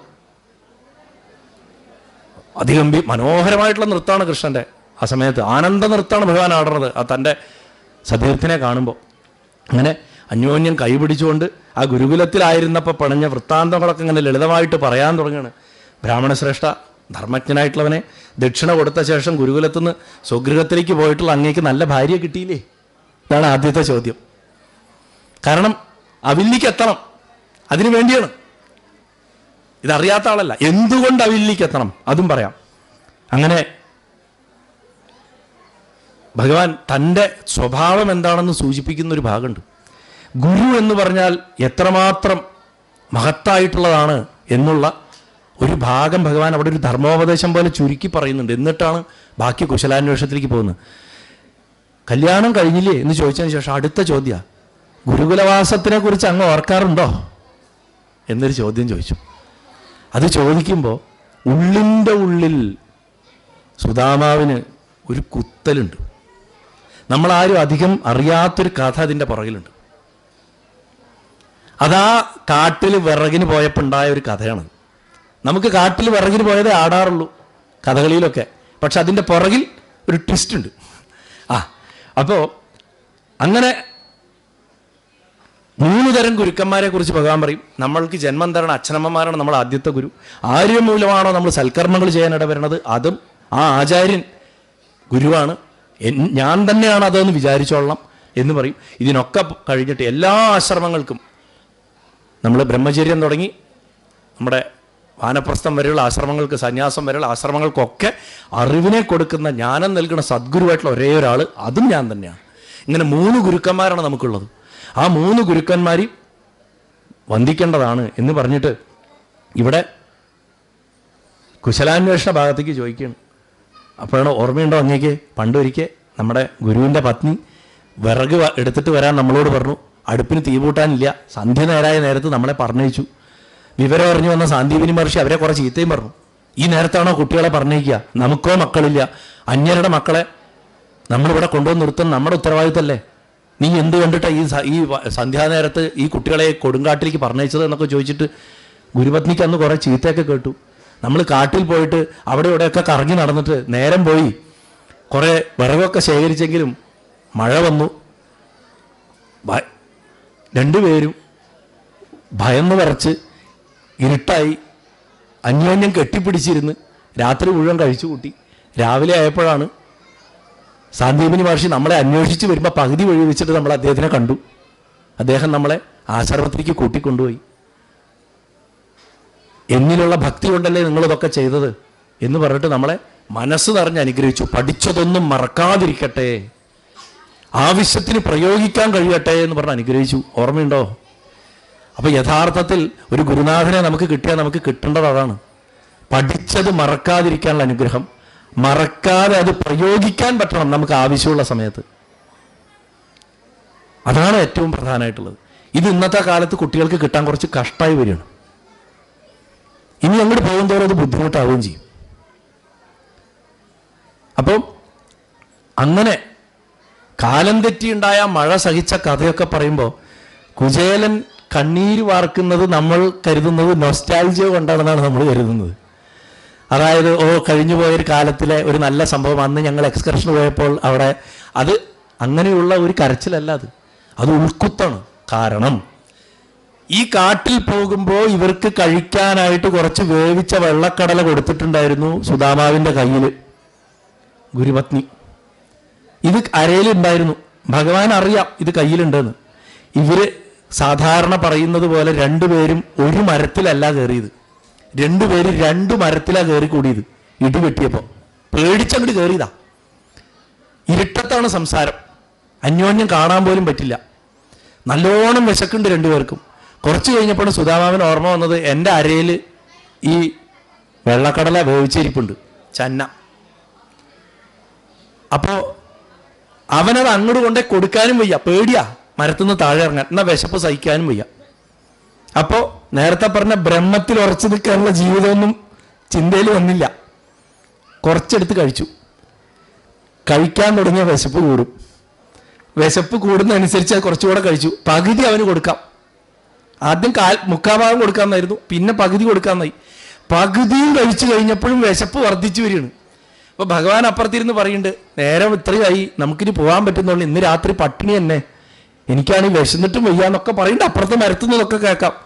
പക്ഷെ താൻ കഴിച്ചിനി എച്ചിലായിട്ട് കൊടുക്കണ്ടെന്നുള്ള ചിന്ത കൊണ്ടും തൻ്റെ വിശപ്പ് മാറാത്തത് കൊണ്ടും ആ കുട്ടിയുടെ സ്വഭാവം കൊണ്ടും അദ്ദേഹം ആ കടല മുഴുവൻ കഴിച്ചു തീർത്തു. ഗുരുവായൂരപ്പനെ പട്ടിണി കിട്ടു. ഈ ഒരു കാരണം കൊണ്ട് കുചേലൻ ദാരിദ്ര്യം അനുഭവിക്കേണ്ടി വന്നു എന്ന് പറയാറുണ്ട്. ഭഗവാൻ അതുകൊണ്ട് അനുഭവിപ്പിക്കില്ല. പക്ഷെ ചരാചര പ്രഭുവിൻ്റെ വയറ് നിറച്ചാൽ അത് ഒരു മുരിങ്ങയിലയാണെങ്കിൽ പോലും പ്രപഞ്ചം മുഴുവൻ തൃപ്തിപ്പെടും. ദ്രൗപദിയുടെ ഉച്ഛിഷ്ടമാണ് ശരിക്കും ഭഗവാൻ കഴിച്ചത്, അല്ലേ? ശബരിയുടെ ഉച്ഛിഷ്ടമാണ് ഭഗവാൻ കഴിച്ചത്. പഴം കടിച്ചു നോക്കിയാണ് കൊടുത്തിരുന്നത്. അപ്പോൾ ഭഗവാൻ ഉച്ഛിഷ്ടം ഒരു വിഷയമല്ല, അറിഞ്ഞു കൊടുക്കുന്നതാണ് ഭഗവാന്റെ തൃപ്തി. അപ്പോൾ അങ്ങനെ ആ ഒന്നിച്ചു പഠിച്ച കുചേലനെ കട്ടിലിരുത്തി സൽക്കരിച്ചിട്ട് ഇതൊന്നും ഇട്ട് കൊടുക്കുന്നത് ഭഗവാന്റെ ഒരു സ്വഭാവമാണ്. ഓർമ്മിപ്പിക്കും. നമ്മൾ അദ്ദേഹത്തിനിട്ട് പണി കൊടുത്തിട്ടുണ്ടെങ്കിൽ അദ്ദേഹം നമ്മളെ ഓർമ്മിപ്പിക്കും. ഓർമ്മിപ്പിച്ചതിന് ശേഷം അത് പരിഹരിച്ചു തരും. അങ്ങനെ ഈ കഥകളെല്ലാം പറഞ്ഞ് നേരം പോയി. പിറ്റേന്ന് രാവിലെ ബാക്കി എല്ലാവരും ഉറക്കം വന്നൊക്കെ പോയി. സുഹൃത്തുക്കൾ കണ്ടുമുട്ടിക്കഴിഞ്ഞ് അങ്ങനെയാണല്ലോ, രാത്രി മുഴുവൻ ഇരുന്ന് വർത്താനം പറയും. അങ്ങനെ ഏകദേശം പുലരാറായപ്പോഴാണ് രണ്ടുപേർക്കും സമയം പോയി എന്ന് മനസ്സിലായത്. അപ്പോൾ ഭഗവാൻ നിത്യകർമ്മങ്ങൾക്ക് പോവുകയാണ്. കുചേലനാണെങ്കിൽ അന്ന് പുറപ്പെട്ട് പോവുകയാണ്. കുചേലൻ പറഞ്ഞു, ഇനി എനിക്ക് നിൽക്കാൻ പറ്റില്ല, അങ്ങനെ കണ്ടു തൃപ്തിയായി, ഞാൻ പോവുകയാണ്. അപ്പം ചുരുക്കി പറഞ്ഞാൽ ആദ്യത്തെ ഭഗവാന്റെ ആ ഗുരുകുലവാസത്തിനെ കുറിച്ച് പറയുന്ന ആ ഭാഗം കുചേലൻ്റെ മനസ്സിലുണ്ടാക്കിയ ദുഃഖത്തിൻ്റെ ഓളമായിരിക്കണം അജിതാഹരേ എന്നുള്ള സ്തുതി എഴുതാൻ മുരുങ്ങൂർ ശങ്കരൻ പോറ്റിയെ പ്രേരിപ്പിച്ചത്. അതിലേറ്റവും മനോഹരമായിട്ടുള്ള വരി ഏതറിയോ? നീലനീരത വർണ്ണ മൃദുല കമല രുചിര നയന എന്ന് വിളിച്ചിട്ട് നൃഹരേ എന്നാണ് വിളിക്കണത്. നീ കാണാൻ സുന്ദരനാണ്, നീലനീരതം നീലത്താമര പോലുള്ള നിറമുള്ളവനാണ്, മൃദുല കമല മൃദുലമായിട്ടുള്ള താമരപ്പൂവിൻ്റെ എതള് പോലുള്ള കണ്ണുകളുള്ളവനാണ്, രുചിരനയനൻ കണ്ടാൽ തന്നെ മയങ്ങിപ്പോവും നമ്മൾ, അങ്ങനത്തെ കണ്ണുകൾ, അങ്ങനെയുള്ള നീ നരസിംഹവുമാണ്. ഗുരുവായൂരപ്പൻ്റെ അടുത്ത് കളിക്കാൻ പോകുമ്പോൾ ഓർക്കണം, അത് ഉണ്ണി മാത്രമല്ല, സിംഹവുമാണ്. ആ ഭഗവാനാണ് കുചേലൻ്റെ ഒപ്പം ഒരേ കട്ടിലിൽ കയ്യും പിടിച്ചിരിക്കുന്നത്. അതുകൊണ്ട് കുചേലവൃത്തം എപ്പൊക്കെ കാണുമ്പോഴും ആ പദം എത്തുമ്പോൾ ഭഗവാനെ കണ്ണടച്ച് ധ്യാനിക്കുക. അതിൻ്റെ അകത്ത് ഭഗവാൻ ഇരിക്കുന്നുണ്ട്. ശങ്കരൻ പോറ്റി സാക്ഷാത്കാരം കിട്ടിയ ആളായിരുന്നു. ഇന്ന് നമ്മുടെ ഈ മുരിങ്ങൂർ ഡിവൈൻ ധ്യാനകേന്ദ്രം നിൽക്കണതിൻ്റെ ഭാഗത്തായിരുന്നു അദ്ദേഹത്തിൻ്റെ വീട്. അതൊക്കെ നഷ്ടപ്പെട്ടു പോയി. അപ്പോൾ ആ കുചേലവൃത്തം കഥ ഏറ്റവും പ്രധാനപ്പെട്ട വരി എന്താണെന്ന് ചോദിച്ചാൽ ഈ നീലനീരത വർണ്ണ മൃദുല കമല രുചിര നയന നൃഹരേ എന്ന് വിളിച്ചതാണ്. ഭഗവാനെ മനസ്സിലാക്കിയ ഒരാൾക്ക് അത് വിളിക്കാൻ പറ്റുള്ളൂ, അല്ലാത്തൊരാൾക്ക് അത് വിളിക്കാൻ പറ്റില്ല. അത് കുചേലബ്രാഹ്മണൻ വിളിച്ചതായിട്ട് എഴുതി വെച്ചു. എന്താണെങ്കിലും അതിനുശേഷം ഈ കഥയുടെ പോക്ക് അങ്ങോട്ടാന്ന് വെച്ചാൽ ഞാൻ ചുരുക്കുകയാണ്. ഇനിയിപ്പോൾ സമയം നമുക്കില്ല, ഇപ്പം തന്നെ 1.5 മണിക്കൂർ ഞാൻ എടുത്തു. ആ കുട്ടി ശപിക്കും തന്നെ, ഇനി ഞാനിതിൻ്റെ അപ്പുറത്തേക്ക് വലിച്ചു നീട്ടിക്കഴിഞ്ഞാൽ. അപ്പം സുദാമാവിൻ്റെ യാത്ര അതിരാവിലെ തന്നെ പുറപ്പെട്ട് ഭഗവാനോട് യാത്രയും പറഞ്ഞു. ഭഗവാൻ പുരത്തിൻ്റെ വാതിൽ വരെ വന്ന് കൊണ്ടാക്കി. ഒരക്ഷരം ചോദിച്ചില്ല, ഒന്നും ചോദിച്ചില്ല. എന്താ വന്നതെന്നോ എന്താ വേണ്ടാത്തതോ ഒന്നും ചോദിച്ചില്ല. ഇതിൻ്റെ ഇടയിൽ ഉണ്ടായിരുന്ന ഒരു സംഭവമാണ് വാസ്തവത്തിൽ നമ്മുടെ പ്രധാനപ്പെട്ട സംഭവമായിട്ട് സാധാരണ പറയാറ്. അതാ വന്നു കഴിഞ്ഞ് ഉടനെ ഉണ്ടായൊരു സംഭവം. ഞാനിതെന്തുകൊണ്ടാണ് പറയാനെന്ന് വെച്ചാൽ, അത് പറഞ്ഞു കഴിഞ്ഞാൽ കുചേലൻ്റെ മനസ്സിൻ്റെ ഗതി നമുക്ക് മനസ്സിലാവില്ല. കുചേലൻ ഒന്നും ചോദിക്കുന്നില്ല, ഭഗവാനും ഒന്നും ചോദിക്കുന്നില്ല. ഇതിൻ്റെ ഇടയിൽ അവില് പിടിച്ച് കഴിച്ചത് ഭഗവാൻ വാസ്തവത്തിൽ ഒരു ലീലയായിട്ടാണ് ചെയ്തിട്ടുള്ളത്, വളരെ ലീലയായിട്ടാണ്. അതെങ്ങനെയാണ് ഉണ്ടായത്? എനിക്ക് വിശക്കണു വിശക്കണു വിശക്കണു എന്നാണ് പറയണത്. വയറ് നിറച്ച് കഴിച്ചിട്ടിരിക്കുന്ന ഭഗവാൻ തന്നെയാണ് എനിക്ക് വിശക്കണു വിശക്കണു വിശക്കണു എന്ന് പറഞ്ഞത്. കുചേലനെ കണ്ടതോട് കൂടിയിട്ട് അദ്ദേഹത്തിന് ആ വിശപ്പം കൂടെ ഇരട്ടിച്ചു. എന്ത് വിശപ്പാ? ഒരു ഭക്തൻ കൊണ്ടുവരുമ്പോൾ ഉണ്ടാവുന്നൊരു വിശപ്പുണ്ട് ഭഗവാൻ.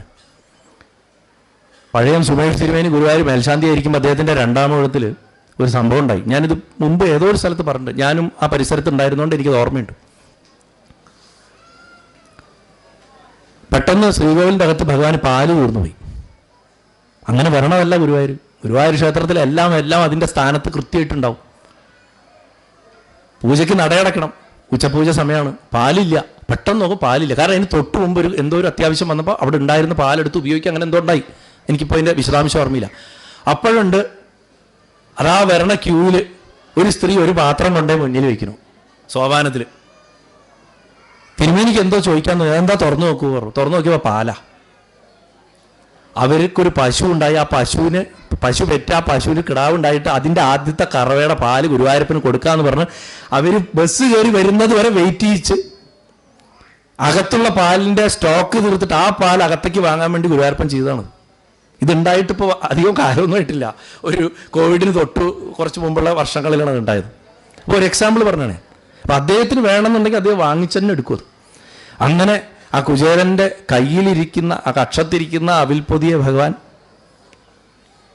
ഞൊടിയിട കൊണ്ട് നിമിഷാർദ്ധം കൊണ്ട് എന്തും ചെയ്യാൻ ജഗത്തുക്കളെ സൃഷ്ടിച്ച് സംഹരിക്കണം അദ്ദേഹത്തിനാണോ 4 പിടി അവിലിനെ തൻ്റെ കയ്യിലേക്ക് വരുത്താൻ സമയം വേണ്ടത്? ആ 4 പിടി അവിലിനെയും വാങ്ങിച്ചെടുത്തു. എന്തുകൊണ്ട് 4 പിടി? ധർമ്മം, അർത്ഥം, കാമം, മോക്ഷം, 4 പുരുഷാർത്ഥങ്ങളാണ്. ആ 4 പിടി അവിലാണ് സ്റ്റോക്ക്. അതിനെ അങ്ങോട്ട് എടുക്കുകയാണ്, അതിനെ അങ്ങോട്ട് വാങ്ങി. അതായത്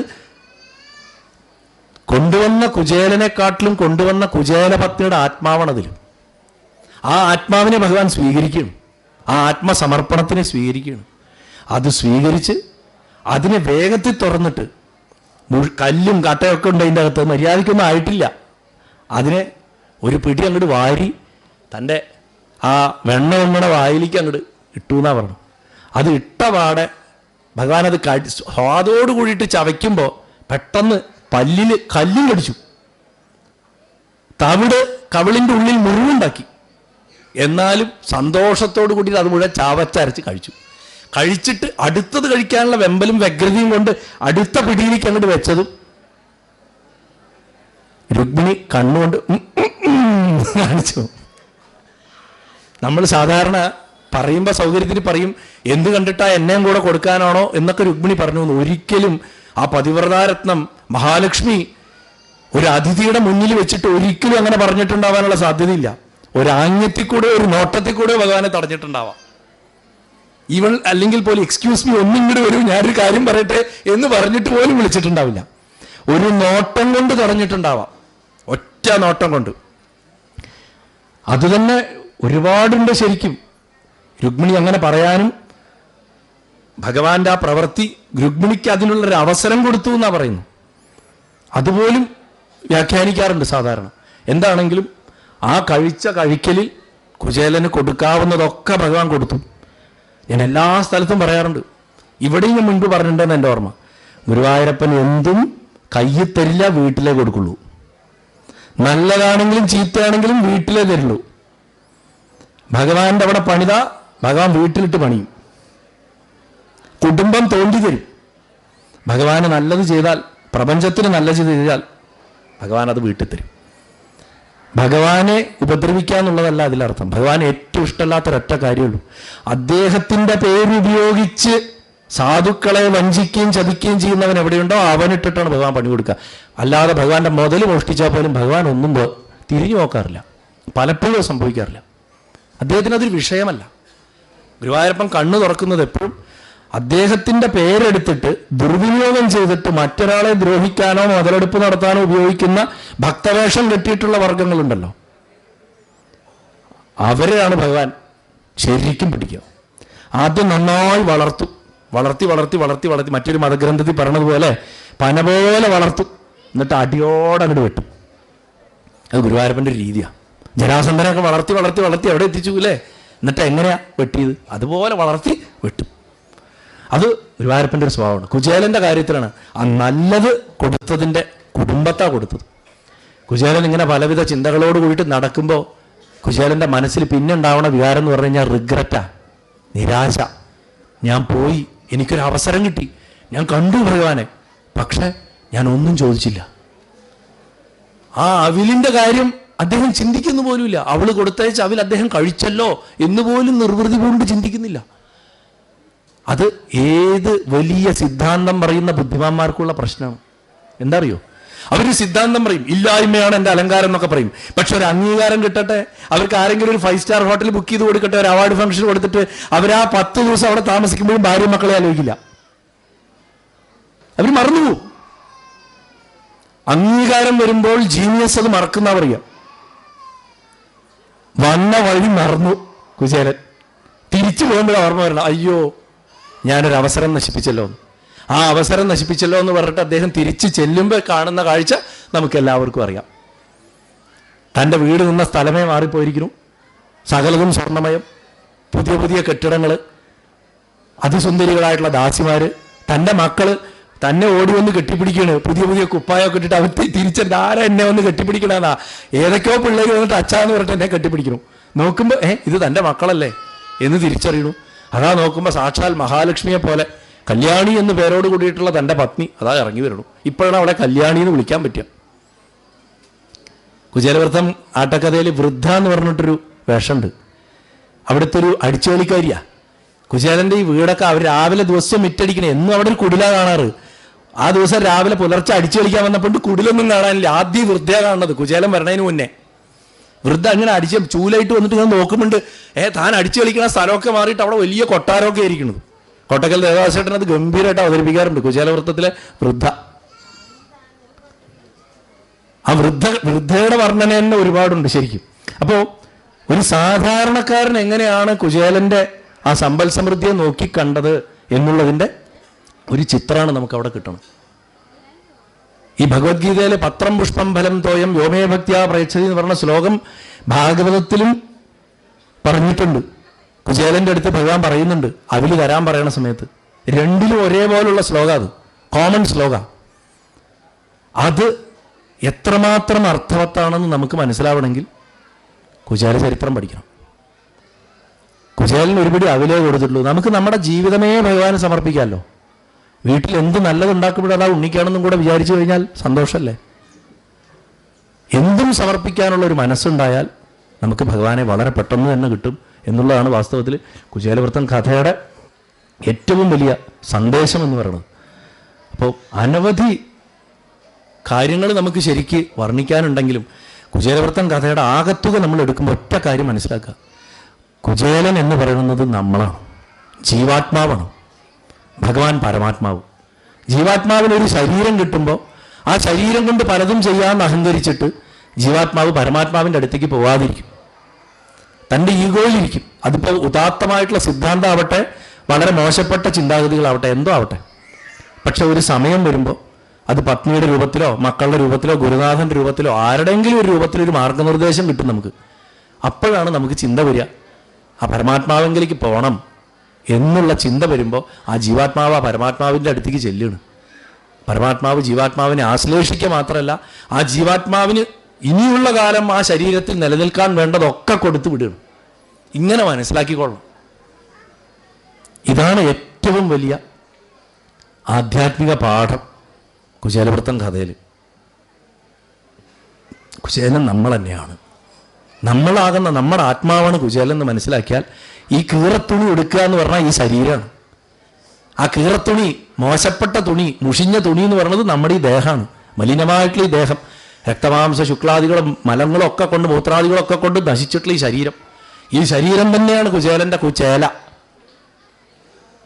ആ ചേല നമ്മൾ ഉള്ളിടത്തോളം കാലം ആ ചേലയെ നന്നായി വെക്കുകയും വേണമെന്നാണ് ഭഗവാൻ. ഒരിക്കലും ഇതിനെ മോശമായിട്ട് കീറിപ്പറഞ്ഞത് ഒടുക്കുന്നതാണ് ഉദാത്തവും ലാളിത്യവും എന്ന് ഗുരുവായൂരപ്പൻ എവിടെയും പറഞ്ഞിട്ടില്ല. ഉള്ളവൻ നന്നായി ഉടുത്തും നല്ല അണിഞ്ഞൊരുങ്ങിയും തന്നെ ചക്രവർത്തിയായിട്ടുള്ള അദ്ദേഹത്തെ കാണാൻ പോകണം. ചിലർ പറയും ഗുരുവായൂർ പോകുമ്പോൾ എന്തിനാത്ര വേഷം കെട്ടണമെന്ന് ചോദിക്കും. അങ്ങനെ തന്നെ പോകണമെന്നാണ് ഞാൻ പറയാം. നന്നായി അലങ്കരിച്ച് അവനവനെ നന്നായി പ്രസൻറ്റബിൾ ആക്കിയിട്ട് പോകണം. ഭഗവാൻ ഇത്രയും നമുക്ക് തന്നിട്ടുണ്ട്, എന്നിട്ട് നമ്മൾ കാണാൻ കൊള്ളാത്ത മാതിരി പോയാൽ പറയും ഞാൻ ഇത്രയും കൊടുത്തിട്ട് വന്നിരിക്കുന്ന കോലം കണ്ടില്ലേ എന്ന് പറയും. അങ്ങനെ ലാളിത്യത്തോടെ പോകേണ്ട സ്ഥലങ്ങളുണ്ട്. മഹാദേവനെ പോലുള്ള മൂർത്തികൾ സന്യാസഭാവത്തിലിരിക്കുന്ന സ്ഥലങ്ങളിൽ ആർഭാടായിട്ട് പോരുത് എന്ന് വെച്ചിട്ട് തോന്നണമായി അസഭ്യമായിട്ടുള്ള വസ്ത്രവിധാനം നടത്തി പോകണം എന്നല്ല ഞാൻ പറഞ്ഞത്. അഴകായിട്ട് പോകണം, ഒരു ചക്രവർത്തിയെ കാണാനാ പോകണം. അപ്പം അങ്ങനെ പോകണം നമ്മൾ. ഇനിയൊരിക്കൽ കുചേലൻ ഭഗവാനെ കാണാൻ വന്നിട്ടുണ്ടോ എന്ന് നമുക്ക് അറിഞ്ഞുകൂടാ. ഭഗവാന് എങ്ങനെയും ഒരു 80 വയസ്സായിട്ടുണ്ടാവണം എനിക്ക് തോന്നുന്നത്. ഈ കണക്കൊക്കെ വെച്ച് നോക്കുമ്പോൾ കുചേലൻ തിരിച്ച് കാണാൻ വരുമ്പോൾ 10-13 വയസ്സിൽ പിരിഞ്ഞിട്ട് രണ്ടുപേർക്കും ഒരു 80 വയസ്സെങ്കിലും കാണും തമ്മിൽ കണ്ട കാലത്ത്. കാരണം ഭഗവാൻ 126 വയസ്സ് വരെ ജീവിച്ചു. ചില കണക്ക് വെച്ച് നോക്കിയാൽ മഹാഭാരത യുദ്ധം കഴിഞ്ഞിട്ടായിരിക്കണം കാണാൻ വന്നിട്ടുണ്ടാവുക. അപ്പം അവർക്ക് എത്ര പ്രായം ഉണ്ടായിരുന്നു എന്നൊന്നും നമുക്കിന്ന് പറയാൻ പറ്റില്ല. എന്താണെങ്കിലും ജീവാത്മാവ് പരമാത്മാവിനെ തേടിപ്പോകുന്ന ഒരു തീർത്ഥയാത്രയാണ് ദാനവാരി മുകുന്ദനെ സാനന്ദം കണ്ടിടാൻ വിപ്രൻ എന്നുള്ള യാത്ര. അത് മനസ്സിലാക്കി ഗുരുവായൂരപ്പൻ്റെ തൃപ്പാദങ്ങളിൽ ഈ നാരായണീയത്തിൻ്റെ ആ അവസാനത്തെ ശ്ലോകം ചൊല്ലി ഞാൻ സമർപ്പിക്കുകയാണ്. സരത്നശാലാസു വസന്നഭിസ്വയം സമുന്നഭക്തിഭരോ മൃതം യയൗ ത്വമേവ മാപൂരിത ഭക്തവാഞ്ചിതോ മരുത്പുരാധീശ ഹരസ്വമേകദാൻ. ആ കുചേലൻ സ്വയം തൻ്റെ രത്നം കൊണ്ടുണ്ടാക്കിയ കൊട്ടാരങ്ങളിൽ താമസിക്കുന്നവനായിട്ടെന്നുണ്ടെങ്കിലും അങ്ങനെയൊക്കെ മാറി അതിസമ്പത്ത് വന്നെങ്കിലും നോക്കൂ, സമ്പത്ത് ആർക്കാ കൊടുക്കുക? ഞാൻ പറഞ്ഞു, അത് കിട്ടിയാലും പക്വതയോട് ഉപയോഗിക്കാൻ സാധിക്കുന്നവനാ കൊടുക്കുക എന്നുള്ളതാണ്. കുചേലിൽ നിന്ന് ആ പക്വതയുണ്ട്. ആ പക്വതയുള്ളവനാകയാൽ ഉയർന്ന ഭക്തി കൊണ്ടും ആദരവും കൊണ്ട് മോക്ഷത്തെ പ്രാപിച്ചു.